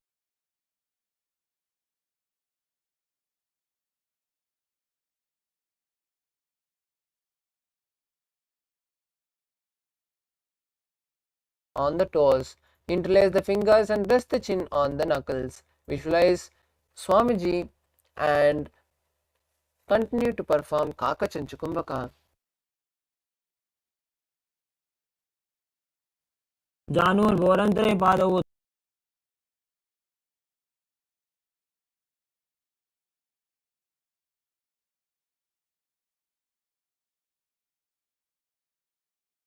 Hand on top of the left palm and place them in front of the heart, front of the navel. Visualize Swamiji and gaze to the nose. Perform Mahamudra Bandha.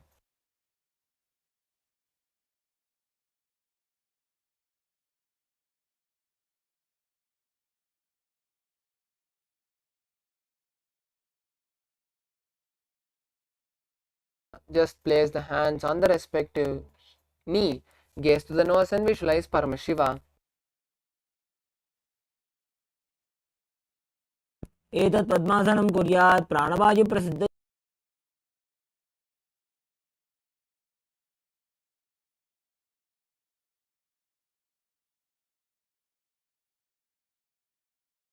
Right toe with the right hand. Start circling the right toe and then place the right hand on the left thigh, on the left knee, and hold the left toe with the left hand.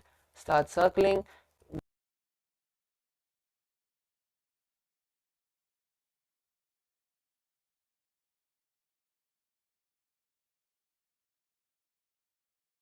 Asana is Karmakasana 3. Now from Padmasana, cross the hands behind the back and hold the respective leg. Perform Mahamudra Bandha and gaze to the nose. कार्मुकासनमाक्षित्य उदरे पूरयेत् सुखं तदवायुर्वसो.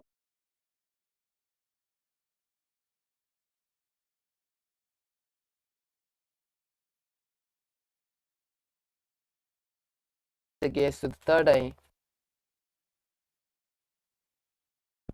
ऊरुभ्यामुपरि स्थाप्य पादयुग्मं प्रयत्नतः. The next asana is Nagrasana. Now slowly lie down on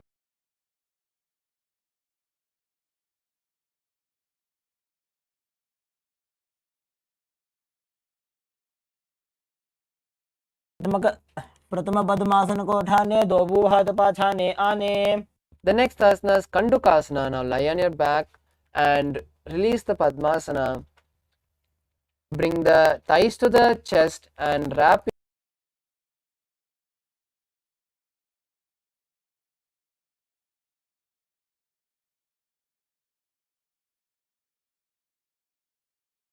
Urdhva Pavanasana. Now lie on your back and interlace your hands behind the head. Keep the feet flat on the mat with the knees pointed up. Visualize Swamiji and gaze to the nose.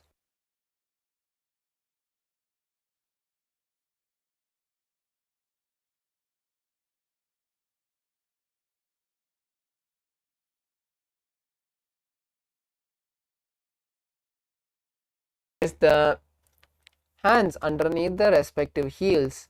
Lift the hips up, locking the chin to the chest and visualizing yourself as an alpha ape.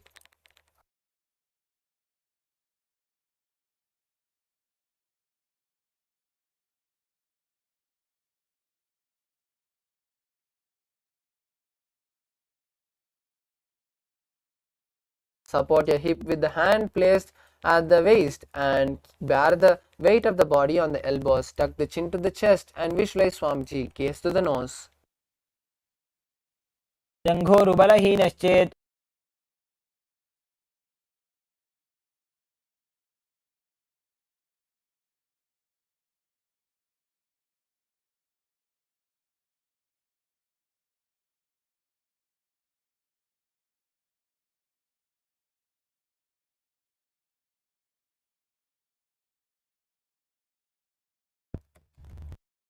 ग्रीवा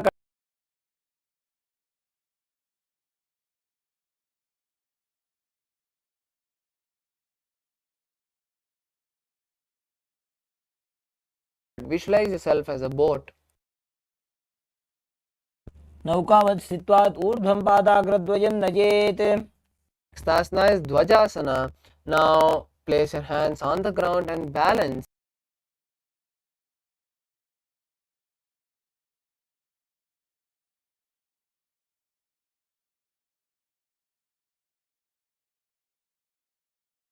Relax now. Completely relax in Mritasana, the last asana. Completely lie down with your legs relaxed, your hands by your side with the palms up. Visualize Swamiji liberating you.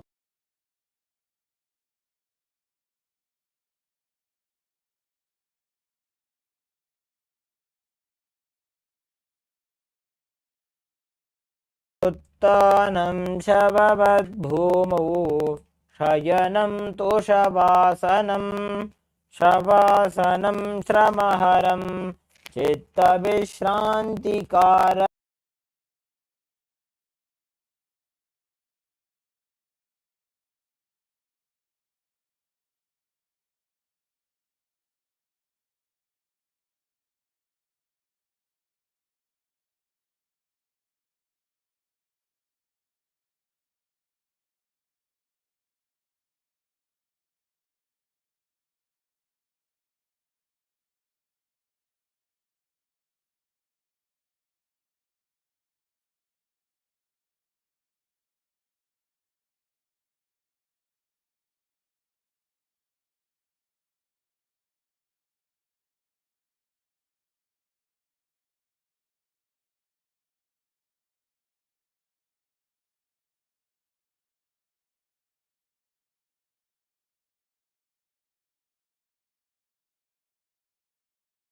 All your three eyes and manifest the powers of Mahasadashiva. Om Nithyananda Paramashivoham.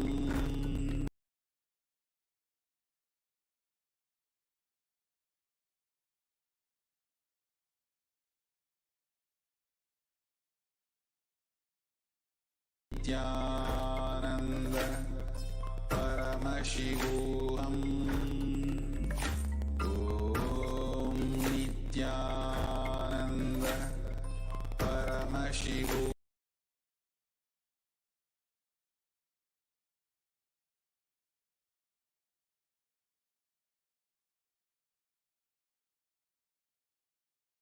Om Nithyananda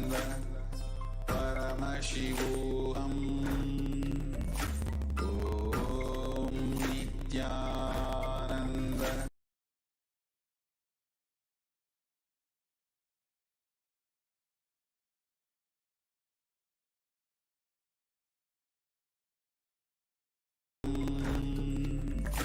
Om Nithyananda Paramashivoham Om Nithyananda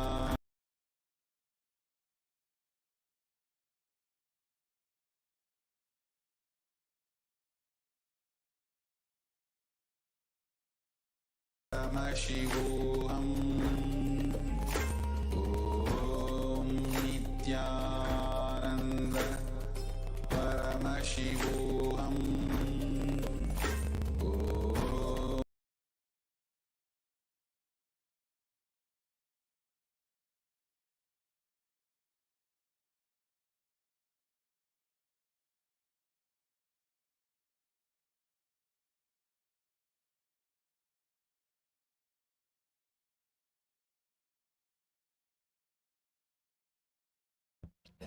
Yes, now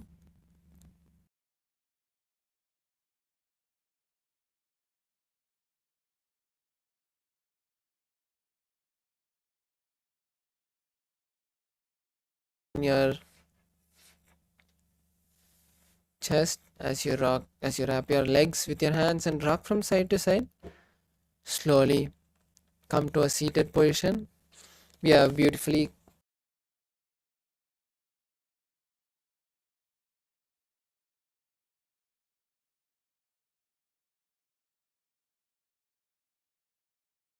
and prana energy inside our body. Now, to do that, we need to perform the power manifestation. So, immediately after this yoga session, we are going to be having power manifestation.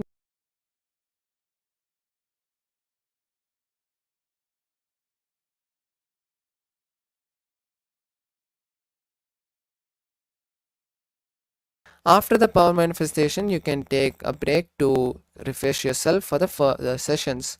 Now, let's all sit straight with the head, neck, and spine in a straight line. Bring your awareness to the third eye. Keep your hands together in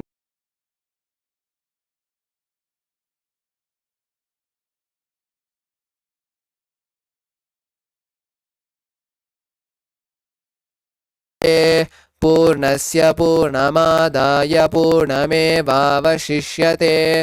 ॐ शान्ति शान्ति शान्तिः हरिः ओं तत्सत् सर्वं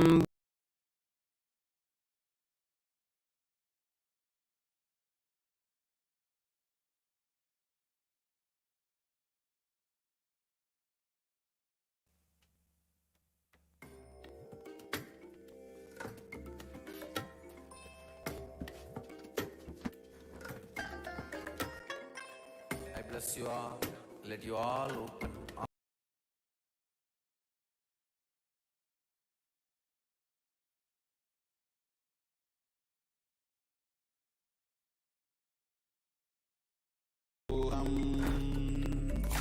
Om Nithyananda Paramashivoham Om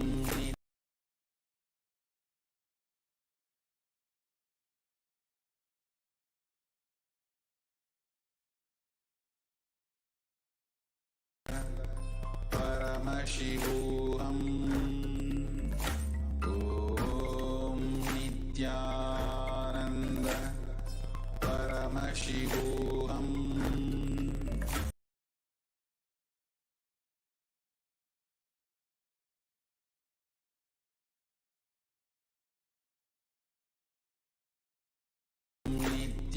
Nithyananda Paramashivoham Om Nithyananda Paramashivoham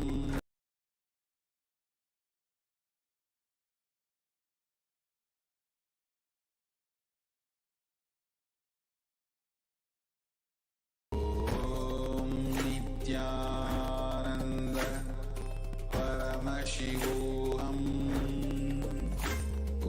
Om Nithyananda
Paramashivoham.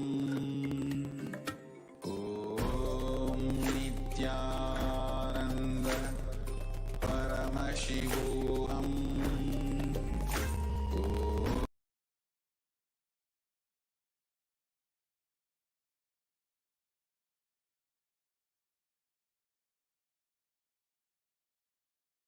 Ananda Paramashivoham.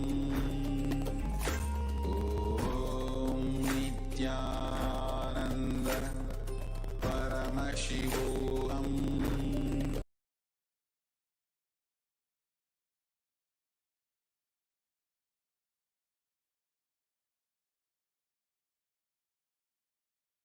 Om Nithyananda Paramashivoham. Om Nithyananda Paramashivoham.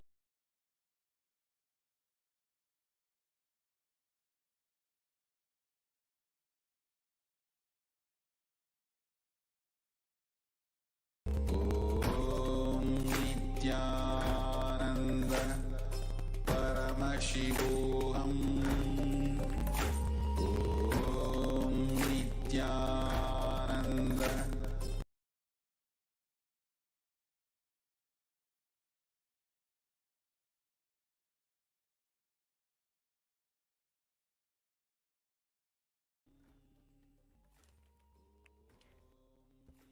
You have just had the yoga. Please be seated for the power manifestation.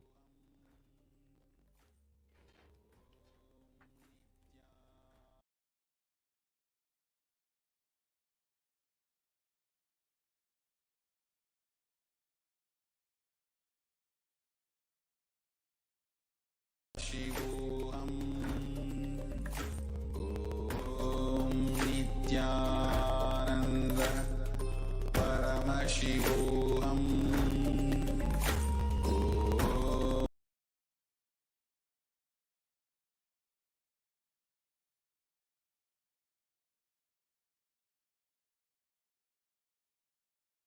Nanda Paramashivoham.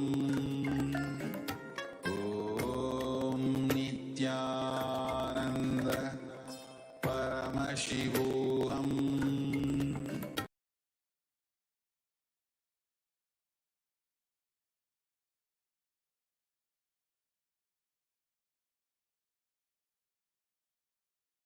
Nithyananda Paramashivoham. Om Nithyananda Paramashivoham.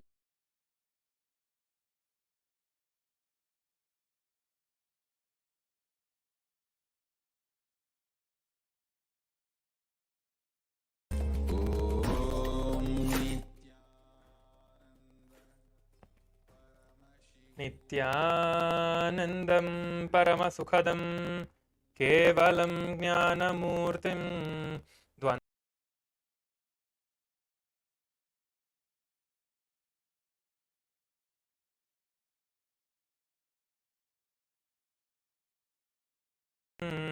Bhavatitam Trigunarahitam Sadgurum Tam Namami.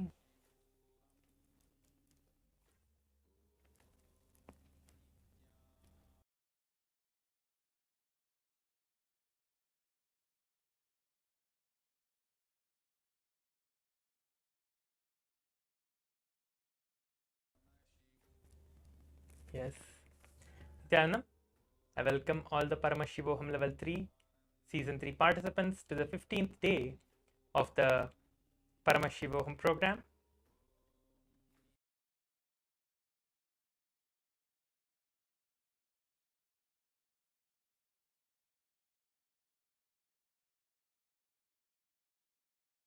Cover your eyes.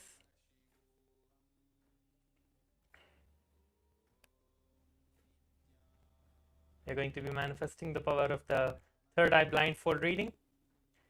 Now,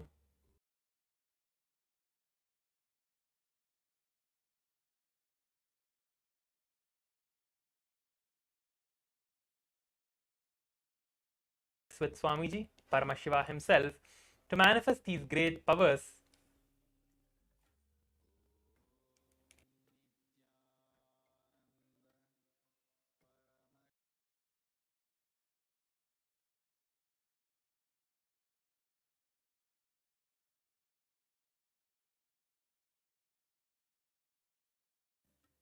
Of the third eye reading, directly revealed by Paramashiva himself.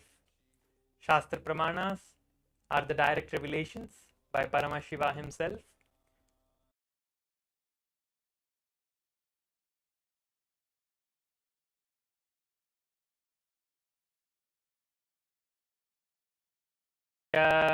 तिष्ठन्मीलितलोचनः क्रमेण मनसोदार्ढ्यात् लक्ष्ये लक्ष्यमुत्तमम्.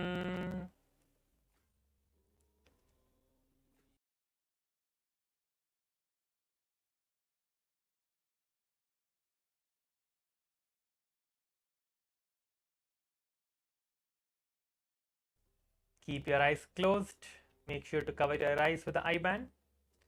Take your eye bands and cover your eyes. Make sure to close your eyes now.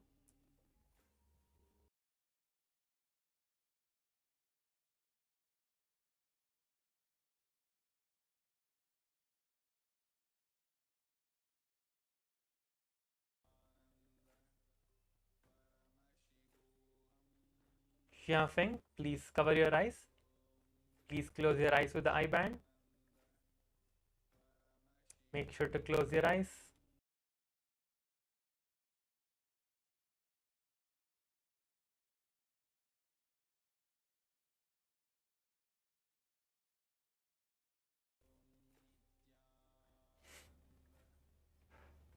Keep your eyes closed. Now intensely chant the Mahavakya. Let your whole being vibrate.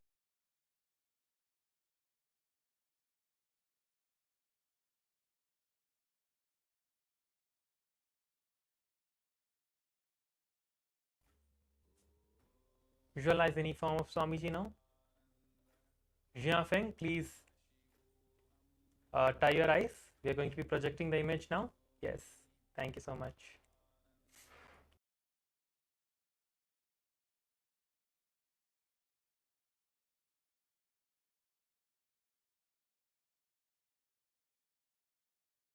Yeah. The image is now being projected. The word is being projected. Keep your eyes closed and chant the Mahavakya.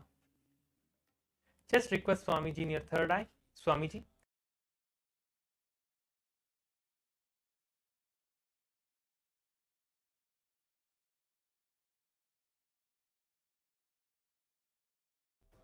You don't have to keep on asking Swamiji again and again. Just if you ask once and then sit in that space of oneness with Swamiji, that is enough.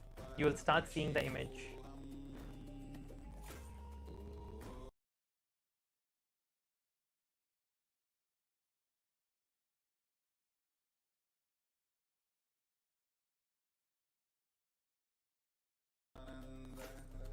Paramashivoham. Om Nithyananda Paramashivoham.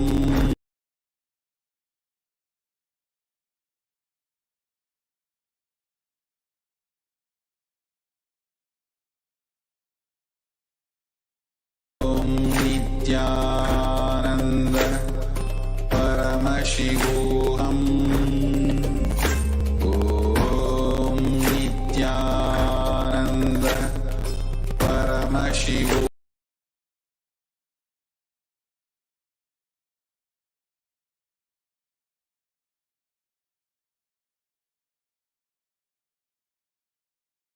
Om Nithyananda Paramashivoham. Om Nithyananda.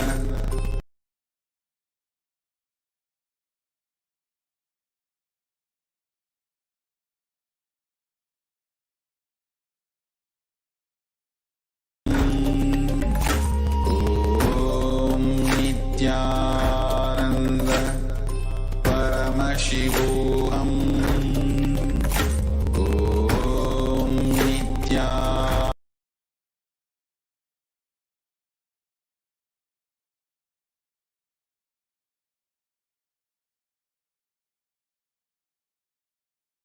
Paramashivoham. Om Nithyananda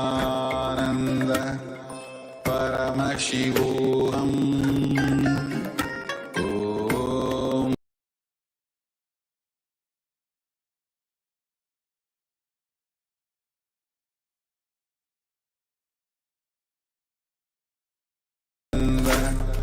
Paramashivoham. Om Nithyananda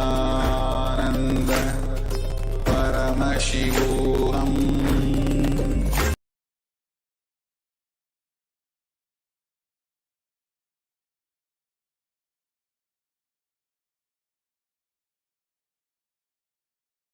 Nithyananda Paramashivoham. Om Nithyananda Paramashivoham.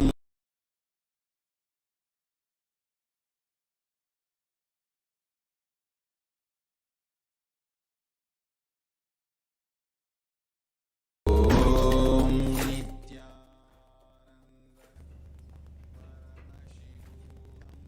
Yes. Now slowly relax.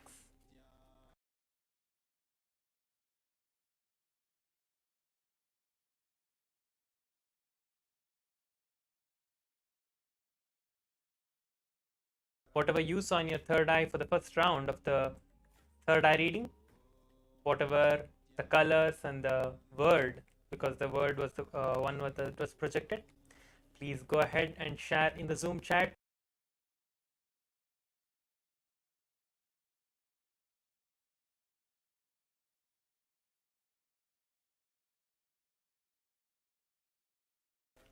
What was projected or what you saw is wrong or anything like that. Whatever, even if you saw only a few letters, it's okay. Whatever letters you saw, go ahead and post that. Even if you did not see a word that is completely making sense,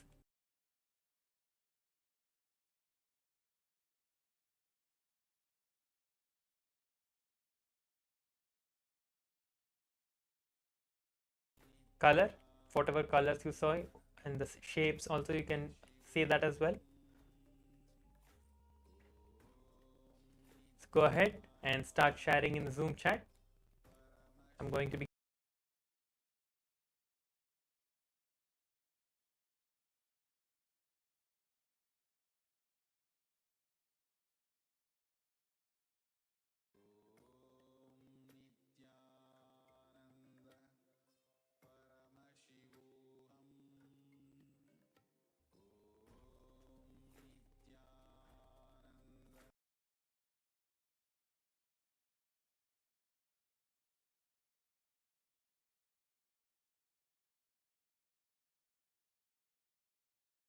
this was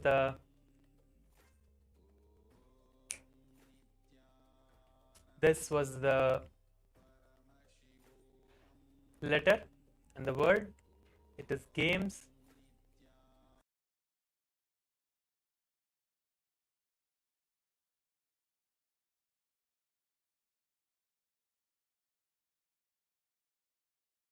Sky and green trees. Okay.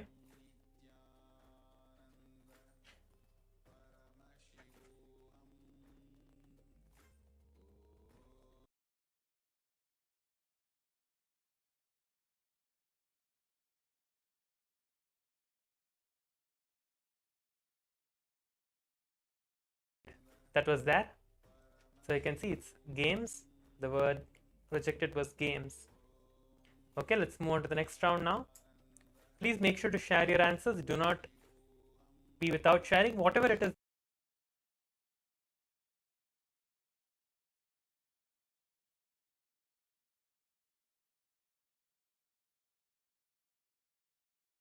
Swamiji who is manifesting through all of us. You are not having to do any other effort other than taking your eye bands and putting it on and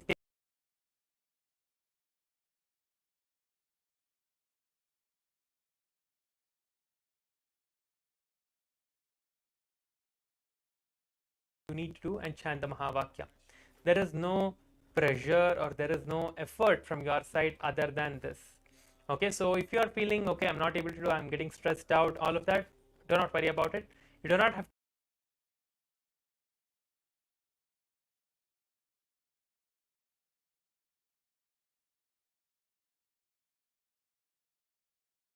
Kriya, having the Harita key and the neem juice and all of the various different detox methods that are there to express Paramashiva more from our body. You can implement all of those. Now please close your eyes and let's move.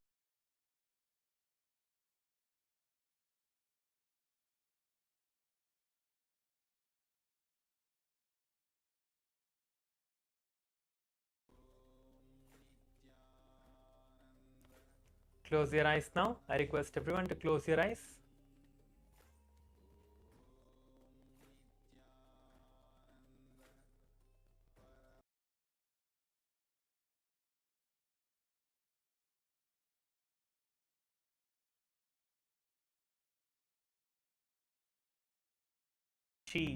Please close your eyes. I request all the participants to close your eyes now.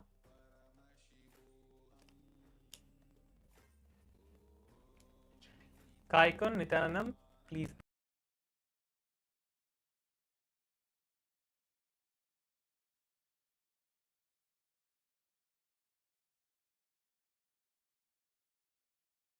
Muttaya, Krishnaswamy Muttaya, please close your eyes. Now the image is going to be projected.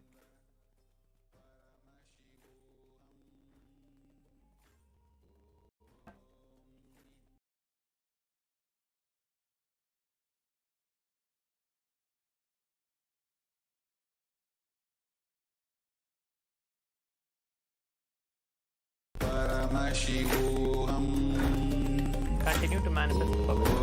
Om Nithyananda Paramashivoham.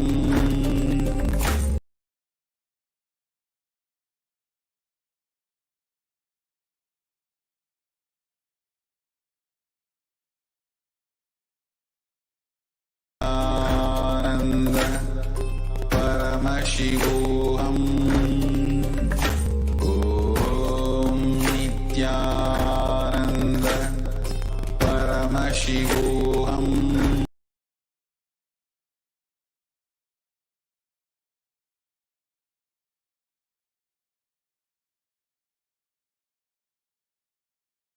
Om Nithyananda Paramashivoham.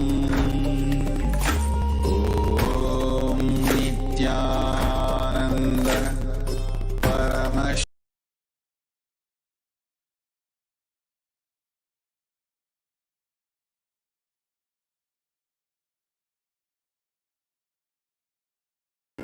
Om Nithyananda Paramashivoham. Om Nithyananda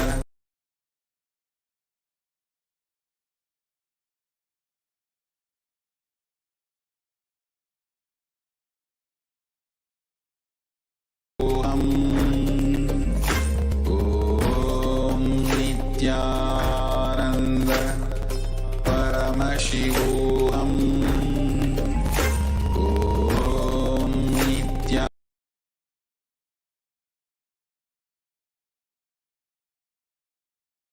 Om Nithyananda Paramashivoham. Om Nithyananda Paramashivoham.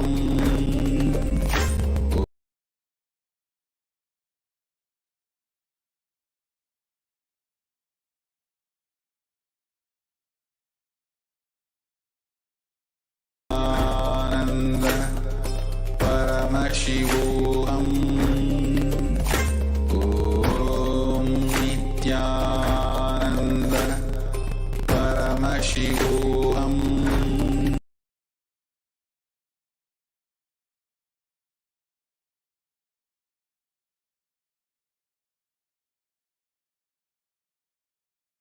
Om Nithyananda Paramashivoham. Om Nithyananda.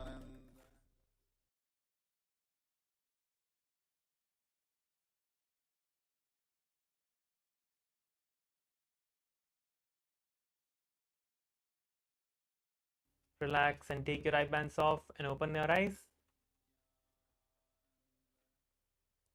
Now please go ahead and post your answers in the Zoom chat. Whatever you saw in the third eye, please make sure to share that in the Zoom.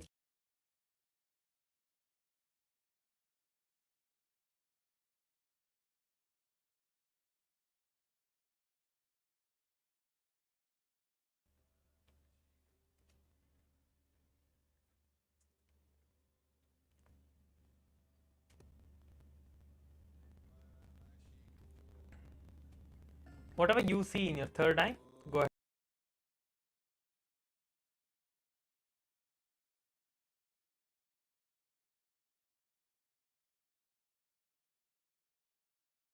The Zoom chat. I'll be seeing your answers.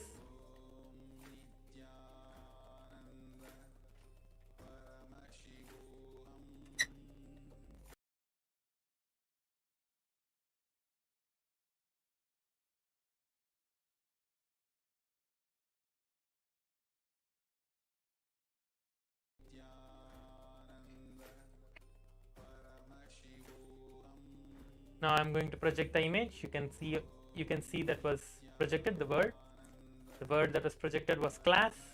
You can see.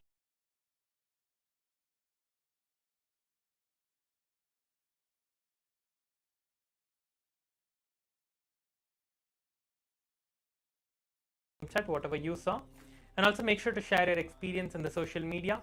Go to the Facebook and share your experience about the power manifestation, and if and how you manifested the power, and what is the powerful cognition, what is the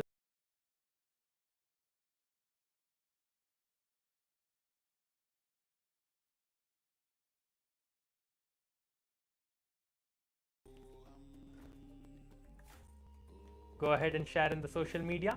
Let us finish with the Purna mantra. Om Purnamada Purnamida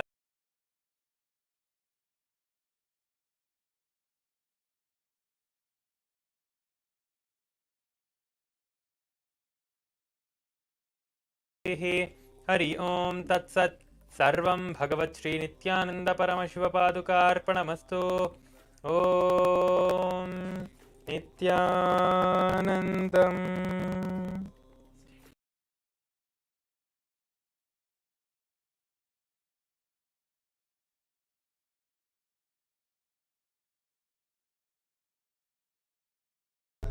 Paramashivoham. Om Nithyananda Paramashivoham.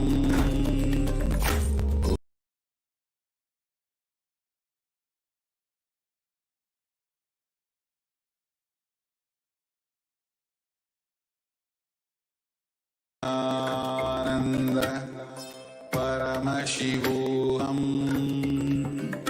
Om Nithyananda Paramashivoham.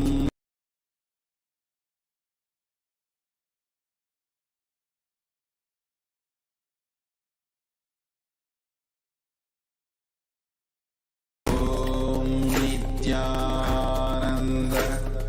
Paramashivoham. Om Nithyananda.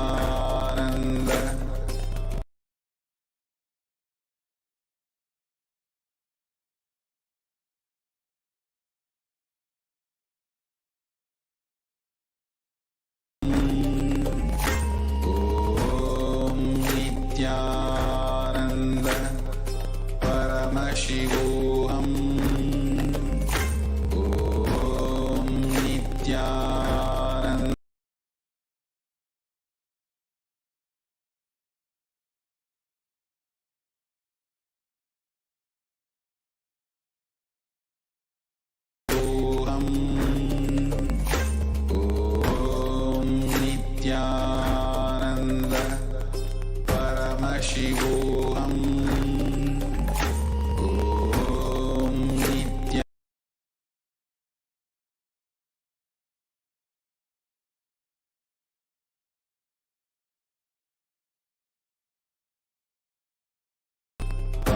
Paramashivoham.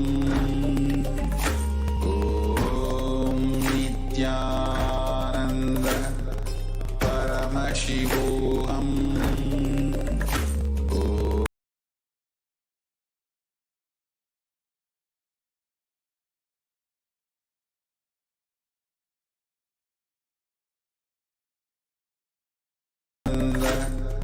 Paramashivoham. Om Nithyananda Paramashivoham.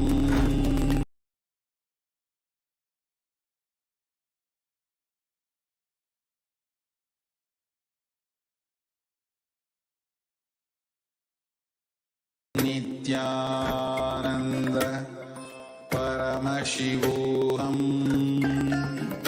Om Nithyananda Paramashivoham.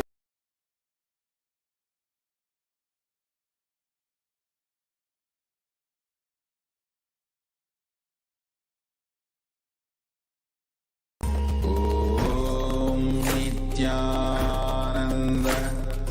Paramashivoham. Om Nithyananda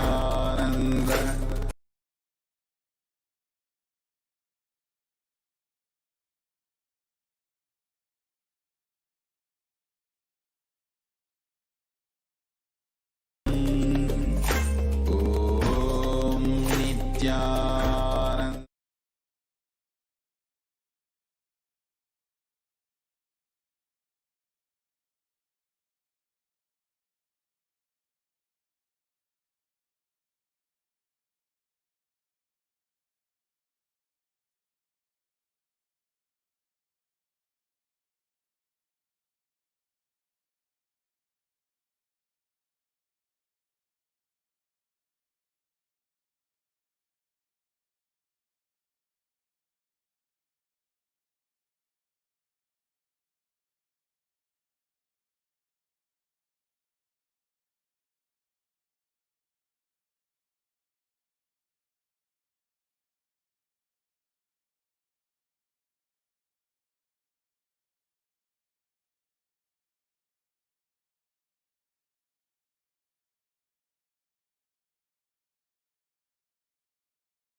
तत्त्वमस्यादिलक्ष्यम् एकं नित्यं विमलमचलं सर्वदि साक्षिभूतं भावातीतं त्रिगुणरहितं सद्गुरुं तं Namami.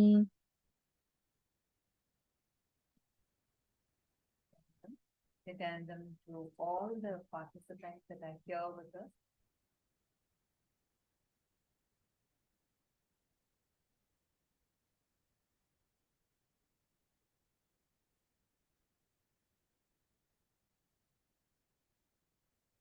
That are here, we welcome you all for the 14th day of Paramashivoham. Today is a very, very exciting day for every one of us. Today we are all going to be learning. See, whatever we learned so far, we are going to be learning the practical application of it. I should say, what happens when you apply these truths? What is the science of enriching, the power of enriching? And most importantly, we are going to be learning about how you can apply these truths in your daily life. And we are going to be decoding or understanding about karma. What is karma? Every one of you that are sitting here, we are going to be learning about karma, understanding the karma, and experiencing, going beyond the karma chakra, all the forms of karmas in our life. Yesterday we learned about Jyotisha, we learned about astrology, we learned about planets, planetary positions. Today it's going to be something more special. So, are you all ready for it? Yes, Xize Feng, Nithyanandam, Pavan Kumaraya, Ashok Amilaya, Nithyanandam. Nice to see all of you. Zudong Wong, Nithyanandam, Yin Shu, Krishna Priyan, Nithyanandamaya, and we have Amritapanandaya and Karl Nithyanandam, Deepak Kattaraya, Nithyanandam. Nice to see you, Nithyanandam. Deepak ji, did you attend yesterday? Yesterday was a very, very beautiful day. I hope you didn't miss yesterday. Yesterday, all of us enjoyed learning about the planets, astronomical positions, about Jyotisha, about the malefic effects of planets, doshas, etc. Were you there? Okay. Nithyanandam Ma Parameshwari, Nithyanandam Ma Geeta Devi, Ma Priyatma Swarupini, Ma Vimala, Ma Hedi Shlak, Ma Itzk, Ma Pramila Maski, Ma Jennifer. Whoa. Nithyanandam, everyone. Ma Sonia Rao, Ma Jessica Martin, Madonna. Okay. See, today is a very, very important day. How many of you know about this concept of karma? Who all know about this concept of karma? Well, have heard about it. Deepak Katare is asking, you couldn't attend, how can I view? See, it is live on all the social media platforms, so you'll definitely be able to see the recording, but we highly recommend you to attend it live. So we have the upcoming program and you can definitely be a part of that. Okay, come on, all the participants, please let us know. What do you understand as karma? According to you, I mean, karma is originally a Hindu word, a Sanskrit word, but it has become part of the global vocabulary. And everybody uses this word karma. What is karma? Because every one of you, take a few minutes and please share. What according to you is karma? Actions. Whatever you do, you'll get that back. Okay. Life will give you what you give it to life. Okay. All these are various different definitions we have learned so far. But what if we tell you that cosmos does not record your actions? It does not do video recording. It does audio recording. Today, we are going to be learning about this. It's going to be a breakthrough breakthrough cognition shift. So stay tuned, and you can also invite your friends to be a part of this. Now let us start today's sessions by first learning about Tapo Loka. That's the Loka that we are going to be learning and experiencing today. So let's enter into the first session.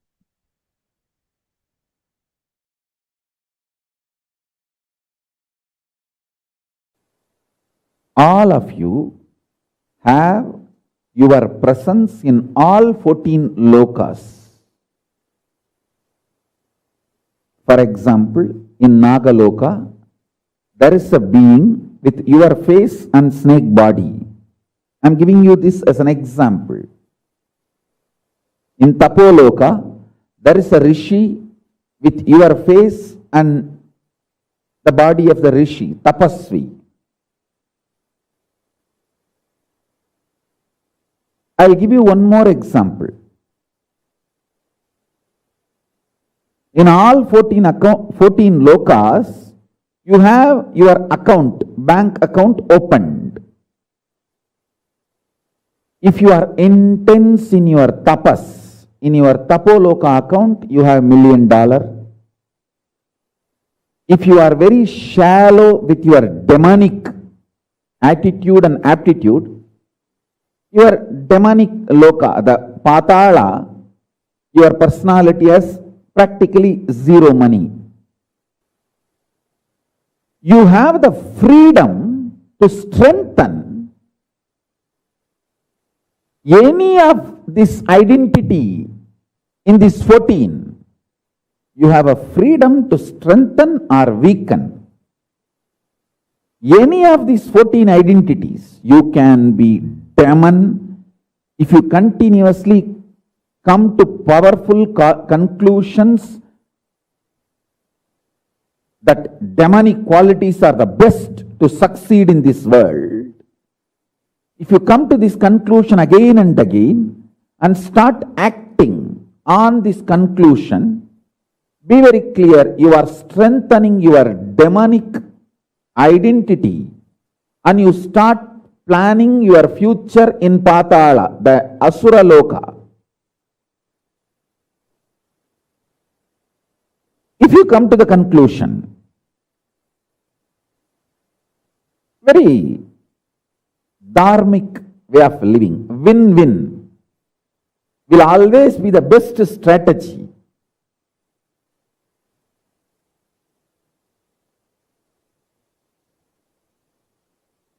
For success in the life,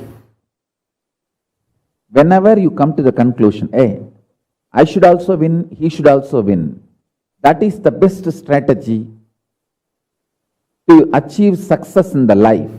And you start executing those strategies, those conclusions, then your personality in Swargaloka gets strengthened, and more your intensity in Swargaloka gets strengthened, and you start manifesting your future time in Swargaloka.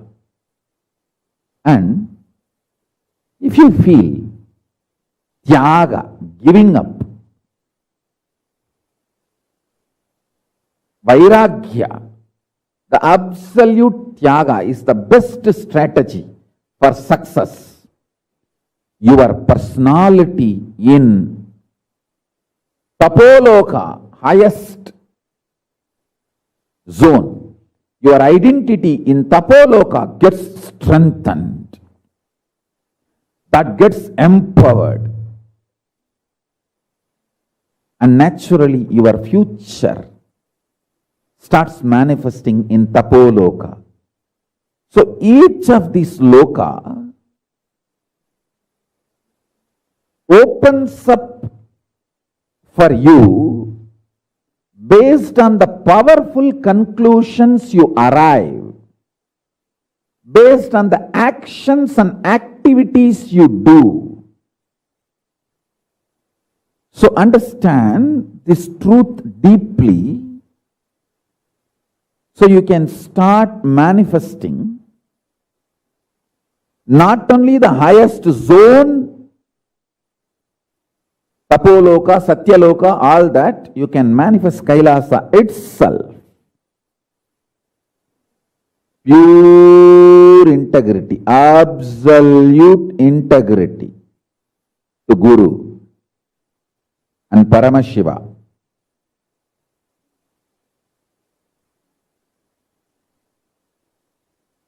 Guru is the manifest form of Paramashiva. Paramashiva is unmanifest source of Guru.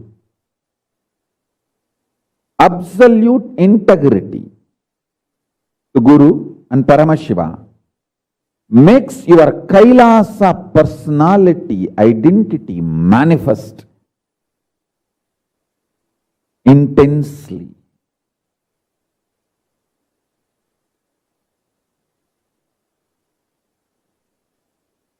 Listen carefully. If you come to the powerful conclusion in your life, if you conclude, win-win is always the best strategy for success.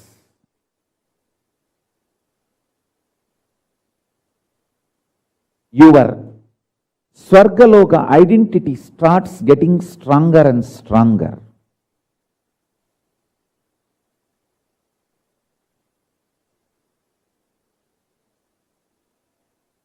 If you conclude complete Vairagya, Tyaga is the best way to succeed,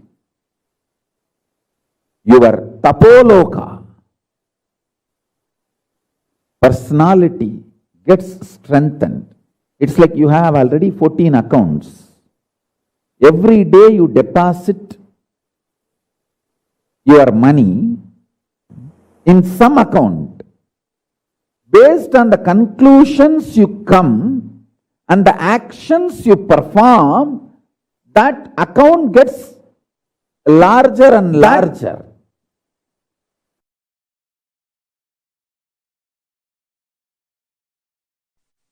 Listen, if you are experiencing oneness, it is Maharloka.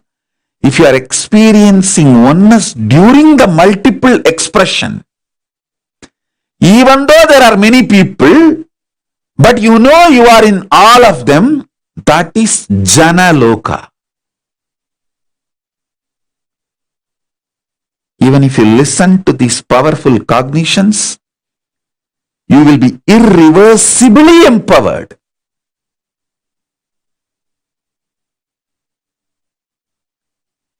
Tapo Loka is that last struggle you go through.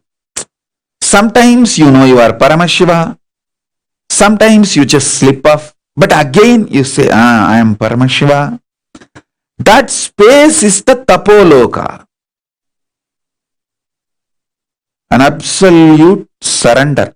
Whether I am remembering, I am manifesting Paramashivatva, or I am deluded, I surrender both to Paramashiva. When you take that decision, you are lifted to Brahmaloka.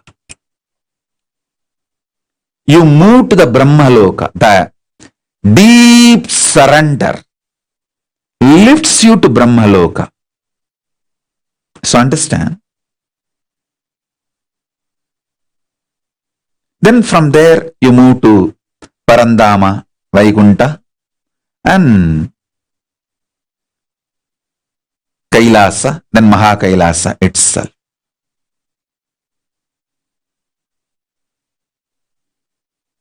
I can project this, a simple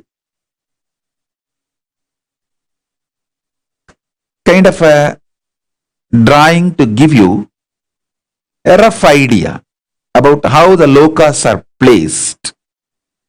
It's not to the scale or to the it is just a rough introduction, kind of an idea it can give you. You can see the Jambudvipa is the known world where we all are now. All human beings, all of us are now in Jambudvipa. Loka is absolute youth, excitement, energy, absolute power, bliss, no boredom, no tiredness, eternal life, Amara Loka, eternal life. Time does not tire you, frustrations does not bore you, failures do not age you, because they all don't exist in Loka. Then the higher Mahar Loka is the possibility of the oneness, consciousness manifests. You get the glimpse of oneness in Mahar Loka, and Jana Loka, rooted on the oneness, you experience multiverses. That is the the Jana Loka. Tapo Loka is like a literally last moment before entering into the ultimate.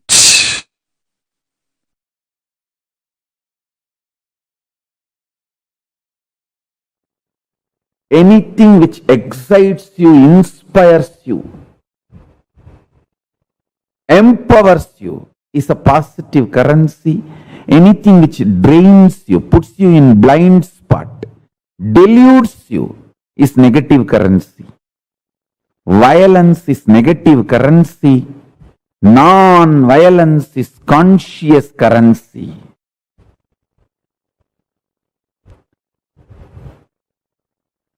I tell you, your brain is built by consciousness. Don't think brain builds consciousness. No. Consciousness builds your brain. Your whole body can be structured and built by consciousness. Consciousness manifests your body, brain, everything.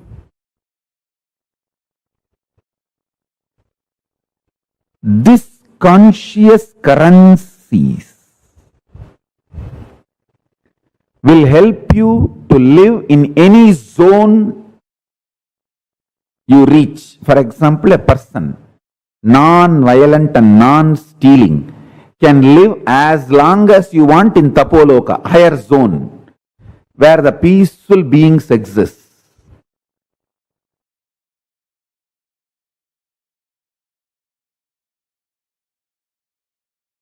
Multi-dimensional space zones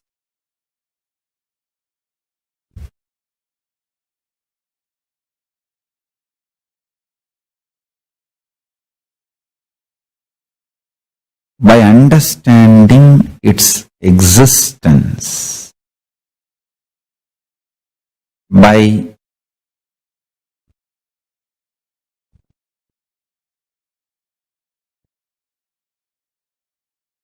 the ability to grasp, visualize, imagine. When you understand its existence, that existence just gets replicated, reproduced, mirrored in your system. That makes you manifest the extraordinary powers. Listen. For example, if you understand about Tapo Loka, where all the great tapasvis exist and how the laws, rules, nature, ontology of Tapo Loka. In Tapo Loka, there is no gravity. Basic laws you need to understand about Tapo Loka. Just what is the gravity law in Tapo Loka? What is the electromagnetic laws of Tapo Loka? And what is the weak nuclear force and what is the strong nuclear force of Tapo Loka. That's all. Just that four natural force we understand here in the planet Earth. The same thing if I apply to Tapo Loka and make you understand, just that understanding and visualization, the multidimensional logic of existence is such. Brahmavit Brahmaiva Bhavati. Just by knowing, you become that. Understand? Knowledge and becoming is separate only in binary logic, this world. Knowledge and becoming is one and the same in higher dimension zones. All those higher space,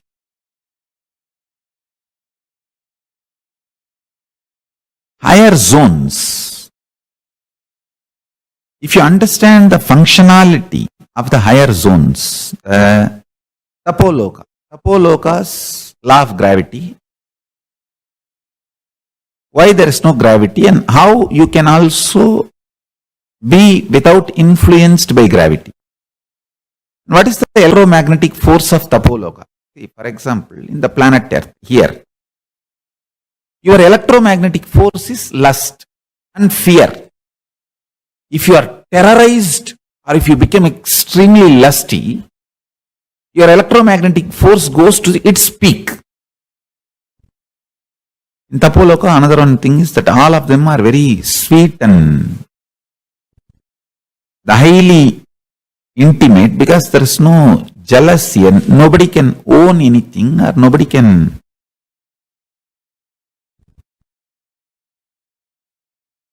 there is no individual understanding of ownership and possessiveness. The whole Tapo Loka belongs to whole Tapo Loka citizens. And so naturally the whole understanding is tyaga, just sacrifice. See, when you know everything belongs to everyone, nobody will be interested in possessiveness. You will be only interested in taking care of others. Giving, tyaga. The whole Kailasa, that is the way I am planning to create. By understanding the gravitational force principle, electromagnetic force principle, weak nuclear force principle, strong nuclear force principles of Tapo Loka, you start manifesting that same principles and consciousness in your being. It becomes your realization, I tell you. Knowing the reality becomes realization. Brahmavit Brahmaiva Bhavati. Because in the higher space zones, there is no gap between the reality and realization. The whole principle itself, reality is realization. There is no delusion. The delusion component is missing in the higher planes. In Tapo Loka, there is no delusion. So, if there is a God, everyone realizes that God. If there is Paramashiva, everyone realizes that Paramashiva. And that if doesn't have a meaning there. When you understand these principles,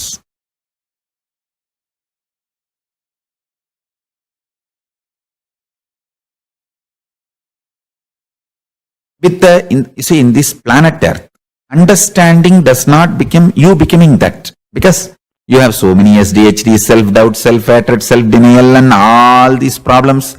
Even if 2-3 times Paramashiva proves he exists, you will say all the 2-3 times is coincidence.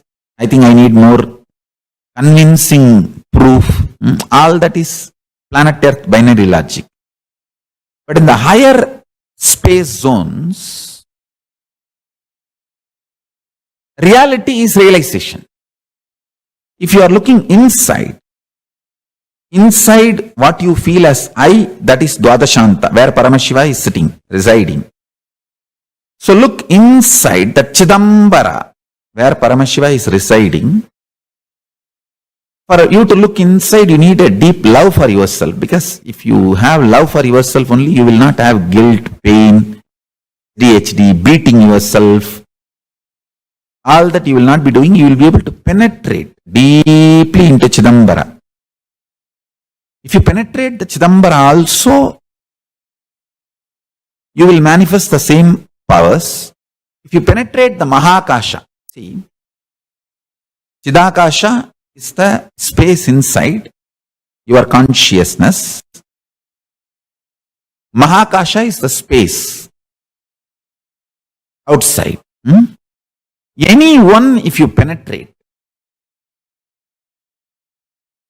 you will understand the gravitational force, electromagnetic force, weak nuclear force, strong nuclear force principles of Sri Kailasa or Tapo Loka, any higher zones.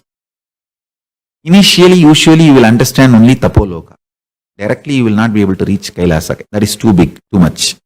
But even if you understand Tapo Loka, you will start manifesting powers with that clarity and that trust, that strength. You can go up to, you can go easily to Kailasa, Sri Kailasa. Anyhow, when you understand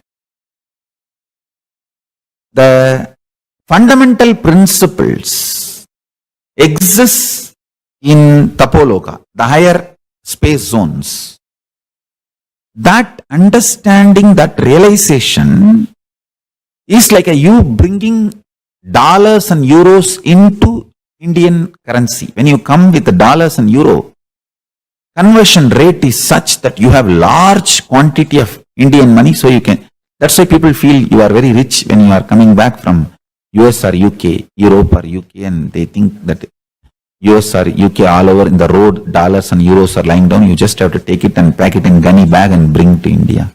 Indians always feel that NRIs are too rich and they expect you to do everything for them. Especially if some of your brother's family is in India and you are in US, earning in US and UK, they expect you to take care of them completely, because they feel that a whole US road is filled with dollars and euros. You just have to bring gunny bags from India and just dump all these dollars and pack it and seal it and send it in the ship for them.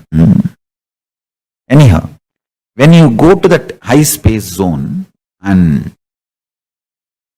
understand this information, enlightenment is one and the same, and grasp those principles when they are mapped in your prajna, in your inner space, you manifest so much of electromagnetic force, so much of levitation force, the strong nuclear force of this planet. You do power manifestation, that's all.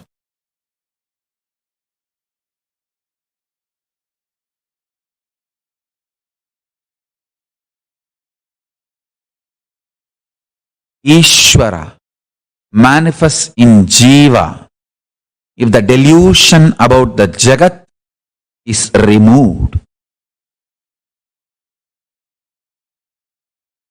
Information can become enlightenment just if the delusion can be removed by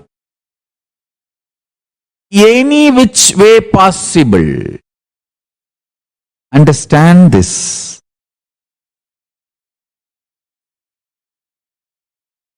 The delusion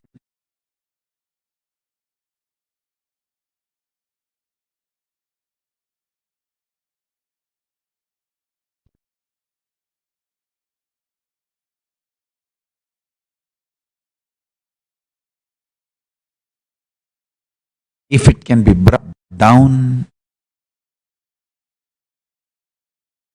information can become enlightenment in you.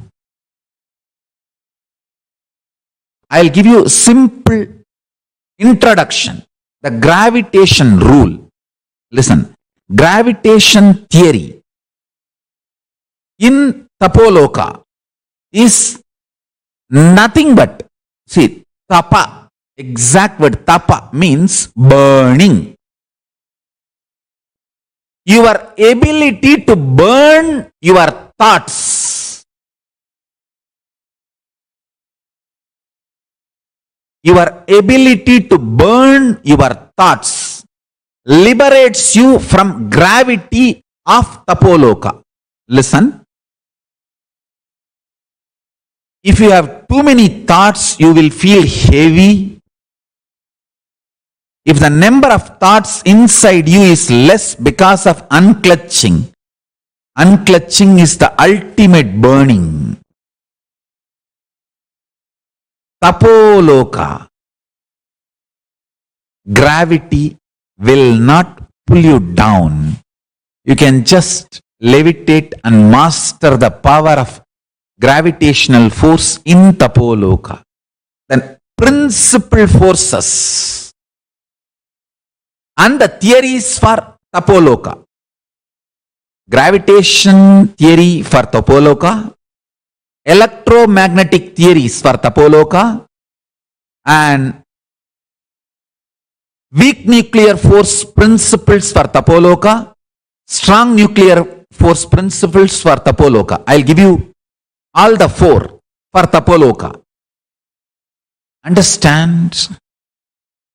The electromagnetic force of Tapo Loka is burn your stomach with mantra without adding any solid. Nirahara Samyama. All this with a reason only I have designed. Nirahara Samyama. A person who has mastered his tummy, who can burn the fire in the tummy. Listen carefully. The fire in the stomach should be burning, kindled intensely just by mantra without adding any solid food. And when you feel like really you can't handle anymore, you may faint, add liquids, juices. Try this for a few days, then you will understand what I am talking. Listen. The electromagnetic force in Tapo Loka is kindled in you by not having the habit of solid food eating. I tell you, whoever prepares their body, their system, without having solid food regularly as a lifestyle, they are ready, their body is qualified to be in Tapo Loka.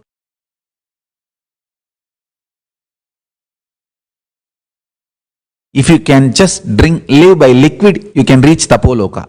If you can live just by smelling the food, havis, that's all, nothing else, you can reach Kailasa itself, because in Kailasa only smell is the food.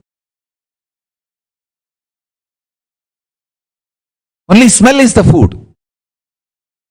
No other food.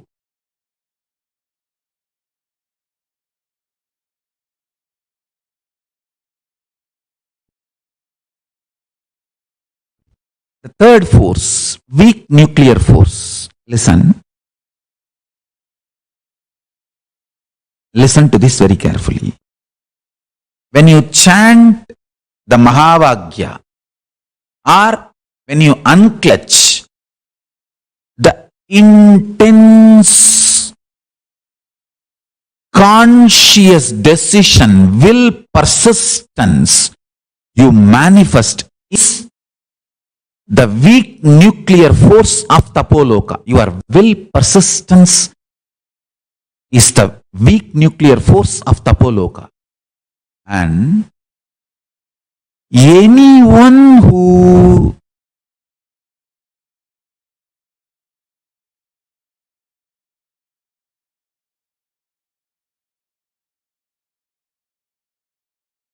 manifests the will persistence, unclutches, or chants Mahavagya intensely and reaches oneness, you develop the weak nuclear force of Tapo Loka, because that burning burns all the patterns. Your body, your system is now qualified. You are qualified to reach Tapo Loka.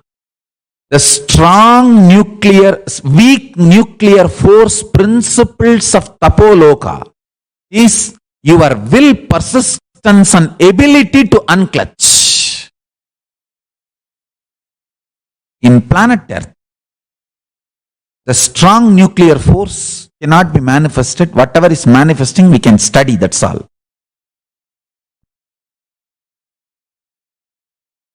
The strong nuclear force principles of Tapo Loka. In Tapo Loka, what is strong nuclear force and what is the principle? The absolute eternal bliss. Nithyananda.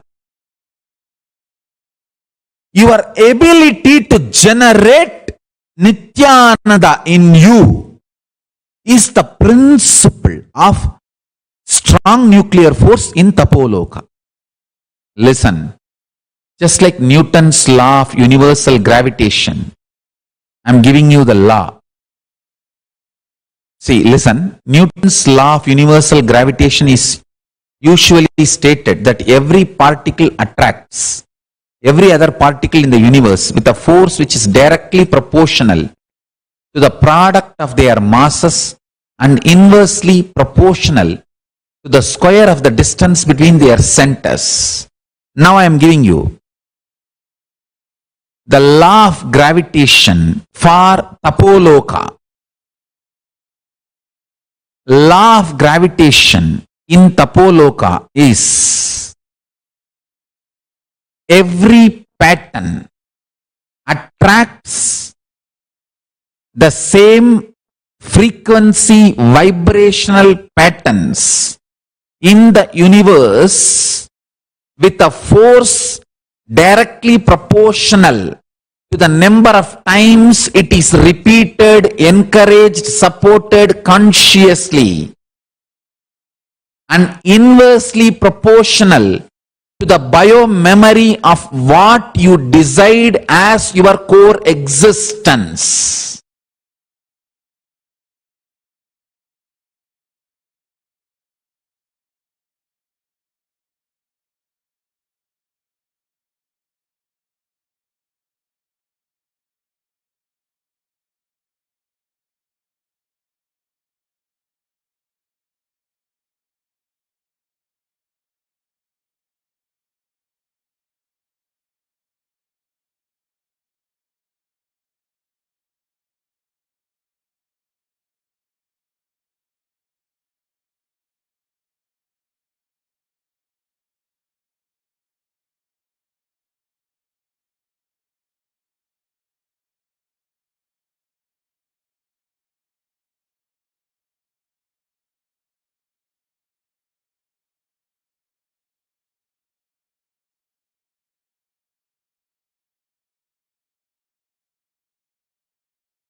beautifully Swamiji explained to all of us about the Tapo Loka, how the Tapo Loka exists, and what is the gravity of Tapo Loka.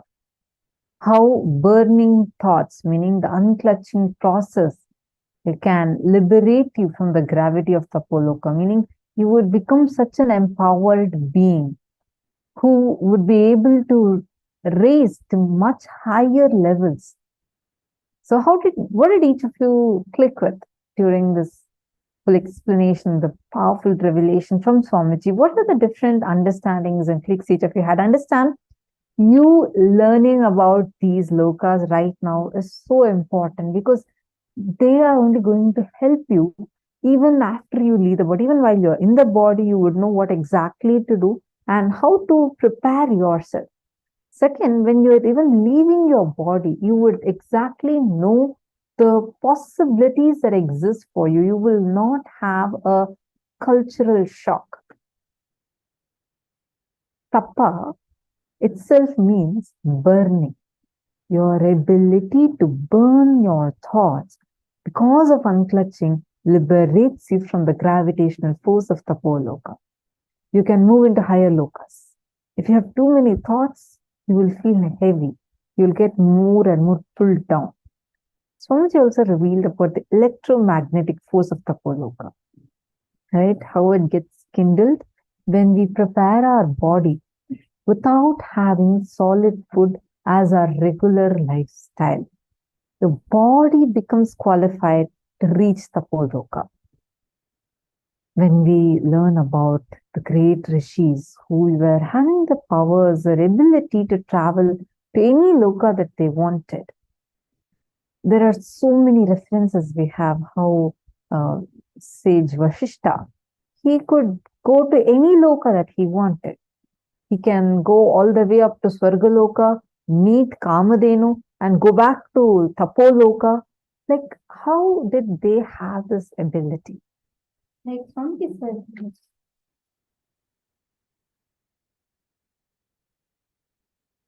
So now, how did each of them do this? Right? It is because they have mastered how to go beyond the gravitational force of Tapo Loka and awaken. And what is the electromagnetic force? They know it.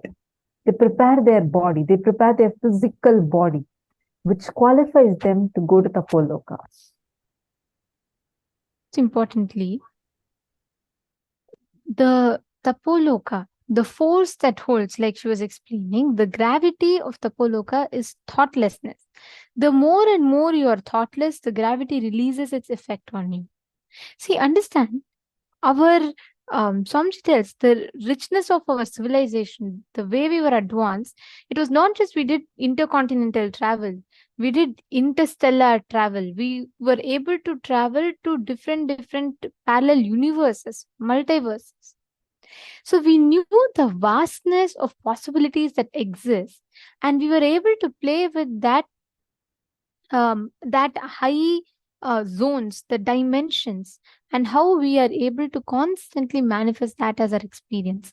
So please understand, this was the power that we had. We all had this ability to manifest. We all had this science of manifesting. We all had this advanced, the whole civilization was so advanced in ability to manifest these powers. So please understand, Tapo Loka is very, very simple. Whenever the electromagnetic force of Tapo Loka gets kindled, when you prepare your body without having solid food, inside you, when the Jataragni is kept intensely alive, see, your will persistence, your ability to unclutch is the principle of weak nuclear force in Tapo Loka. When you have, when you just sit and when you're unclutched and your will persistence, not saying, oh, I tried once, it's not working for me, I don't think this will all work for me. No, your will persistence to sit and break your thought patterns. That is the weak nuclear force. The ability to generate the eternal bliss, absolute bliss in you, is the principle of strong nuclear force in Tapo Loka. We all have such different aspects inside of us. We all carry this in multiple different levels. Now, the only thing is, most of the times we are just stuck with the wrong understandings. We are stuck with, we all have the possibility to unclutch. Right now, you can experience the Tapo Loka. But most of the times, we are not experiencing, we are not enabling ourselves to experience that space by having so many uncontrolled thoughts inside of us. If you feel Tyaga, sacrificing is the best strategy for success, your identity in Tapoloka gets strengthened. When when you're in Tapoloka is like the last struggle before enlightenment, the last struggle that you have, where you feel there is, okay, at sometimes you feel you and Paramashiva are one and the same. Sometimes you feel your identity is separate from Paramashiva's identity. That dilemma, that conflict, that last struggle you will have is Tapoloka. So understand, Tapoloka is like you will not have any other delusions, any other blind spots. If you're here, like right now, so many times you will have different thoughts and thought patterns happening in your head. In Tapoloka, it is not like that. If you just unclutch, you can experience Tapoloka instantly. Actually, right now, we all can try. Every one of you, just sit now, close your eyes and unclutch. You will see the Bhuloka's gravity will start having less effect on you, and Tapoloka, you will start experiencing yourself in Tapoloka. Sit now, completely unclutch. Whenever any thought is created in you, identify and unclutch from it.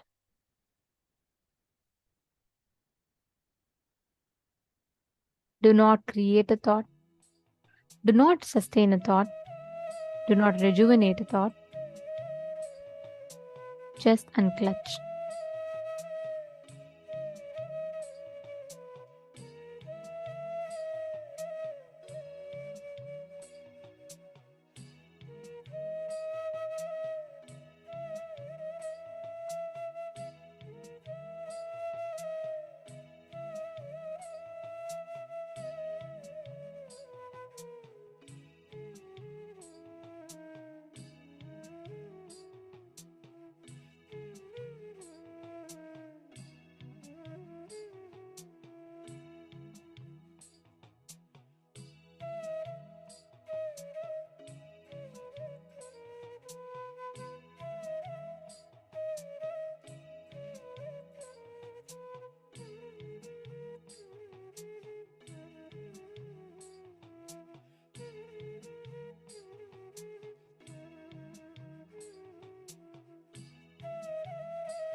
Please relax slowly, very slowly. Please open your eyes.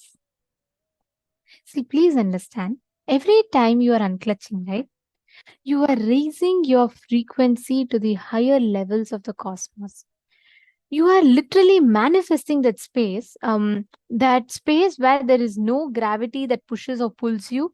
You're manifesting that space of complete completion, and intensely you're working on the gravity of Tapo Loka working on you, like it's attracting you.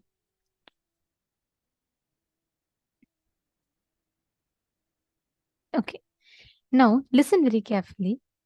Today we are going to be manifesting a very, very beautiful power. We're going to be manifesting the power of, I'll tell you all the powers today. So you are going to be manifesting the power of Kamacharitvam, which means you will be able to experience yourself in another place through your will. You will be able to appear in multiple places at the same time. Then we are going to be manifesting the power of falling asleep whenever you want and feeling fresh whenever you want. I think I the see. first one would not be difficult for him. Yes. And I see the moment he said that, many people had a bright smile. I don't know for which part of the power he had bright smile, falling asleep or waking up, but either ways, it's a good power. And then we are all going to be manifesting the power of body sculpting, being able to sculpt your body the way you want, design your body the way you want. So these are all the powers that we're going to be manifesting today. Now, in this first round, manifesting in any place, physical place, not just space, even physical place. Okay, see, listen to this very carefully. The power of appearing in multiple places at the same time is possible. We all can actually experience it. In our Puranas, right, there has been tons of references as to how people have manifested, appeared in multiple places, and they've all experienced and radiated their presence in multiple places. For example, if you see Krishna's life, right, Bhagavan Shri Krishna's life, there's a very beautiful incident from his life where all the gopikas in Vrindavan, gopikas are all the cowherders, and they all are extremely devoted to Krishna. Okay, they're all in love with Krishna and they're extremely devoted to Narayana. So, all these gopikas, inside them secretly they pray, Krishna, will you not come and eat the butter that I have made in my house? You only stick to your mom and you only eat her butter, Yashoda's, my Yashoda's butter.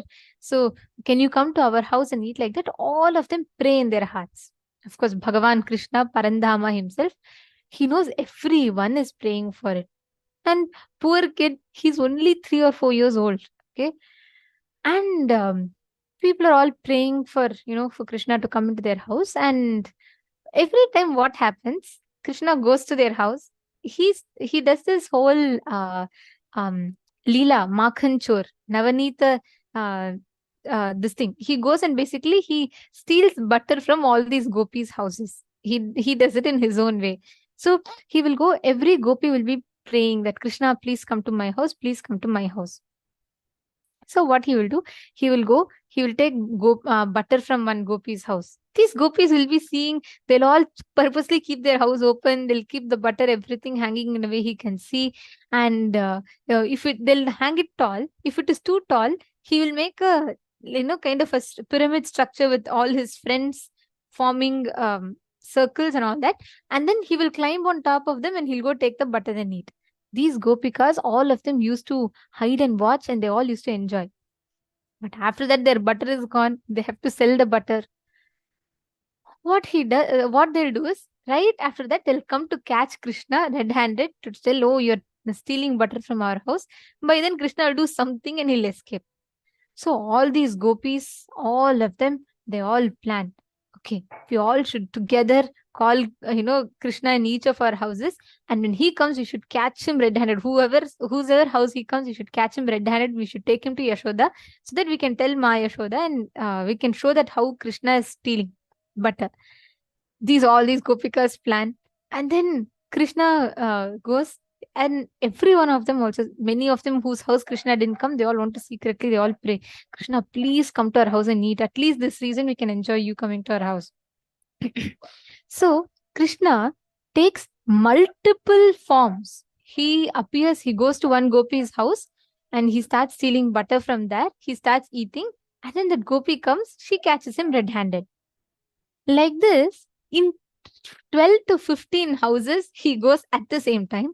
All the gopis catch him red-handed. So they all think Krishna's with him. So they all are holding Krishna's hand and they say, see, now I caught you. I have caught you red-handed, you stealing butter from my place. They all will wait till he heats the butter. They all will wait till he finishes enjoying the butter. And just to have that fun, just to see his expressions. After he finishes eating butter, slowly they'll come and say, look, I've caught you red-handed. I'll take you to Maya Yashoda. So what happens? Krishna is appearing in all 15 houses. He simultaneously steals butter in all the houses and he's eating. All the 15 gopikas go and catch his hand. They all say, I caught you red-handed. And they hold Krishna and they start walking to Krishna's house, Yashodama's place. They all start walking there and they all start taking him. Every gopika sees that, Krishna is with them. They all are seeing and they're all walking. And they all go to the Yashodama's place, Krishna's house, and they say, oh, Yashoda, please come out. See, you're loving Krishna, your favorite darling son. He's doing, he's stealing butter in all our houses. Today, I have caught him red-handed. But all the 15 gopis come together and all the 15 gopis are saying, see, I have caught him red-handed. I have caught him red-handed. The fun part here is every gopi will look at next to them. See, they see Krishna with them, but another gopi can't see Krishna with them. So everyone thinks Krishna, they are only holding Krishna. The other person is not holding Krishna. So each of them are holding one Krishna, but only they can see the Krishna they're holding. So everyone looks like they're holding some empty hand. They're just holding like this and they're walking. And then all the gopis say, look, you have no one, you're holding nothing, you're holding thin air and you're saying you're holding Krishna. All the gopis start having their quarrel amongst each other, saying who's actually holding Krishna. Then Yashoda will say, oh, please stop all this. And then she'll say, Krishna, please come. That time, from inside the house, the small Krishna will run and come out and he'll say, I am here only, ma. See, simultaneously he appears in multiple places and he performs his Leela. There are tons of references like this. It is not only an avatar can do. Each of us, an avatar manifests the possibility for us to appear in multiple places at the same time. We all can manifest that. The power we are manifesting today is this, the power of Kamacharitvam, where just by your will, you will be able to appear in another place. See, it's not just remote vision. Like, for example, if I have to experience let's say, Pramila's place, just through my will, I can experience the temperature. Is it feeling cold there? What is the smell there? You will be able to experience everything, like how around in whichever place that you're all right now. You can experience the heat, you can experience the light, you can experience the cold air, you can experience the air conditioner, you can experience everything, right? The smells, the sounds. Same way, in this power, you're going to start with manifesting you experiencing the smell, the sounds, the temperature of another place just through your will. In advanced levels of this power, you will be able to actually physically, with your body, you will be able to appear in that place. So it will happen both ways. Now, what we are going to be manifesting in this power, we are going to be manifesting the ability to appear in another place through your will. If you're all clear, if you're all understanding, can you all please put yes in the chat? If you've all understood, can I request all the participants to please put yes in the chat?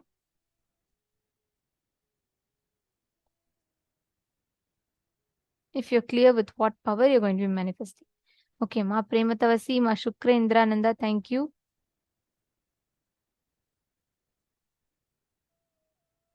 How about the others?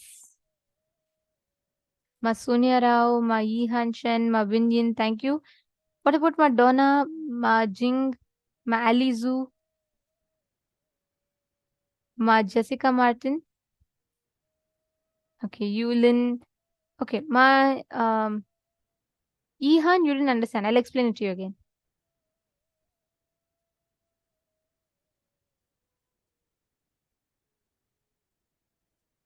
Okay, Ma Parameshwara, Ma Tanja, Devarne, Ma Geetanjali Khanna, Allah have posted, you understood? Wonderful. So, Ma Yihin, since you didn't understand, I'll explain to you, Ma. See, in this particular power, you're going to be manifesting the ability to appear in multiple places at the same time. So, you're going to be manifesting your experience, like how you are here right now in your house. You will be able to experience the temperature of your house, whether your house is cold, is it too warm, is it too stuffy, is there a good fragrance, or is there some bad smell. You can have experienced the sounds. You can hear maybe water trickling, the fan sound, or some TV running behind. You will know the sound, the smell, the feeling, the colors, the atmosphere, ambience, everything, right? Now, in this level, you're going to be experiencing the same in another place. Like, for example, from wherever I am, if I connect and if I want to experience, if I want to go to another place, first I'll be manifesting the experience of the what it actually feels like to be in that place. Like, for example, from being here, I will be able to scan and identify which exact temperature is there in Ma Vimala Nambiar's house. I'll be able to feel that warmth suddenly, or I'll be able to feel the fragrance there, or I'll be able to experience the sounds there, whether she has some fan on or anything. I'll be able to identify those sounds. There are vehicles passing by. Like that, you will be able to identify the smell, the sound, the whole ambience, the temperature of another place. Okay, you're understanding now? Mai Han. Okay. So now, can I request each of you to connect to a partner, please? Please connect to a partner. Everardo Alfaroya, Shane Denizaya. I request all of you to connect to a partner. See, I have one request. I request the participants, once you start the manifestation, especially with the partner, don't leave it halfway, because it's not just your manifestation, even the other person's manifestation gets affected. So once you start the manifestation, don't leave it halfway. Make sure you are checking the answer of your partner. Make sure you're acknowledging them. Make sure you're seeing if it's right or wrong, and you're giving some feedbacks to the other person. I request all of your cooperation in this. Only that will make sure we are able to give that experience, and you will have the experience, and the other person will also have that experience.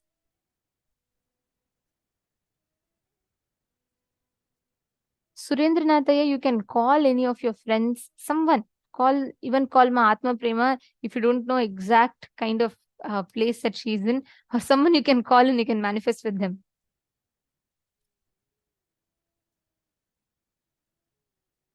Each one can manifest. Please connect to a partner.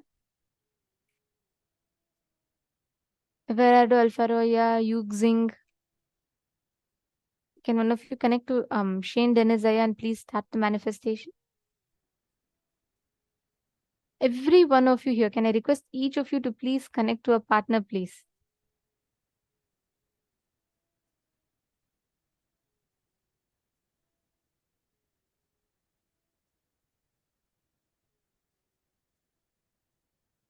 It's has asked a question. If I'm not physically moving there, what part of me or what body moves or goes there to the partner's place? So, Ma is the Divya Sharira of, you see, first, all of us are not just this physical plane. We are made up of 5 different bodies. It's called as Panchakoshas. So, you have the ability to travel through any of these 5 layers of you. Annamaya Kosha is the physical body. Pranamaya Kosha is your breathing body. Manonmaya Kosha, where your thoughts, emotions, all of them are there. Jnanamaya Kosha, where your deep cognitions are stored. And Vijnanamaya Kosha, which is much, much more deeper in you. Literally almost the causal layer that is there inside of you, where your bio memory is stored. Now, each of us can experience ourselves in all the 5 different koshas that we have. Whichever level you are able to travel, that part of you, you're first starting to experience oneness. You have the ability to experience things not just through your body, but even through other people's body. You are existing really in that space of intense oneness. So, you have the ability to travel to any place as per your will, through using any of your bodies, any of the layers that you carry. You understood that, no? Okay, now let's all start the power manifestation. I request each one of you to connect to a partner. Start with describing the place, describing the ambience, everything, the temperature. Identify each of these.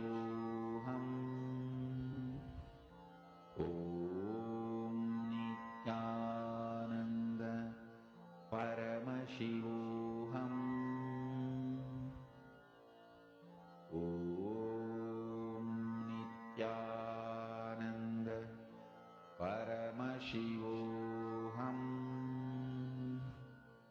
Om Nithyananda Paramashivoham. Om Nithyananda Paramashivoham. Om Nithyananda Paramashivoham. Om Nithyananda Paramashivoham. Om Nithyananda Paramashivoham. Om Nithyananda Paramashivoham. Om Nithyananda Paramashivoham. Om Nithyananda Paramashivoham. Om Nithyananda Paramashivoham. Om Nithyananda Paramashivoham. Om Nithyananda Paramashivoham. Om Nithyananda Paramashivoham. Om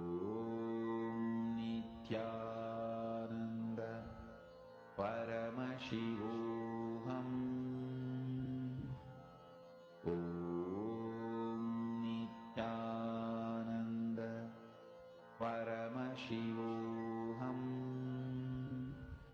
Om Nithyananda Paramashivoham.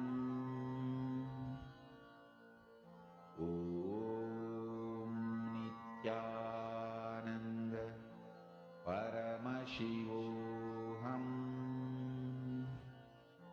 Om Nithyananda Paramashivoham. Om Nithyananda Paramashivoham.